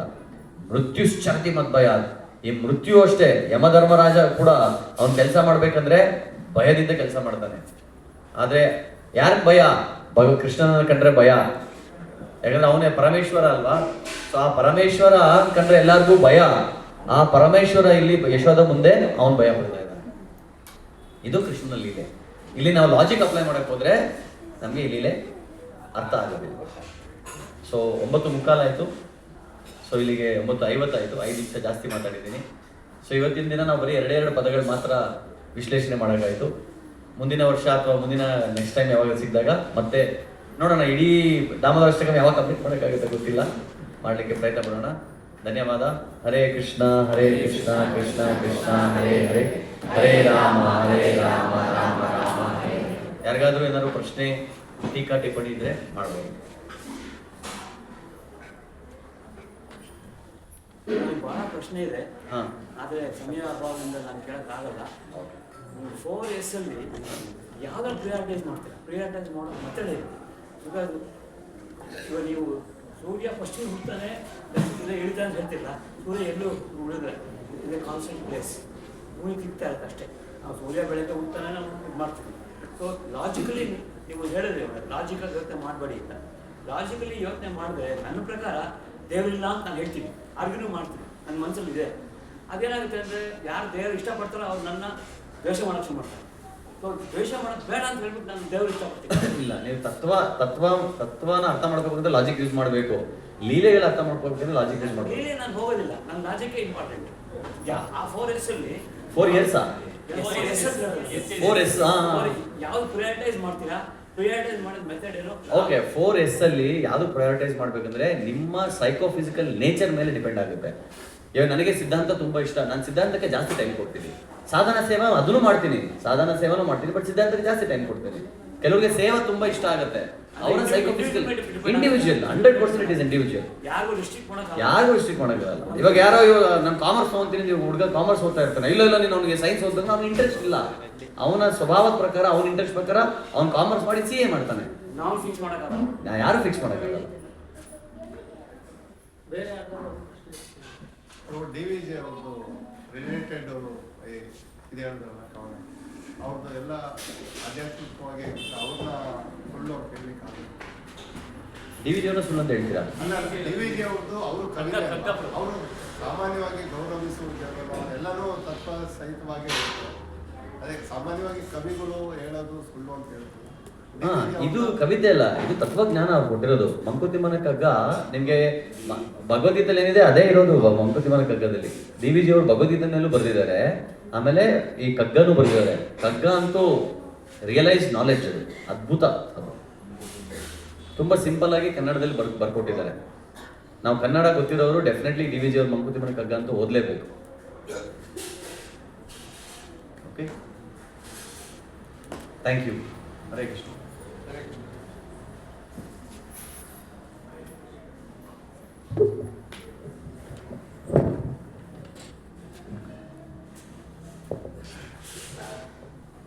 हरे कृष्णा कृष्णा कृष्णा हरे हरे, हरे राम राम राम हरे हरे.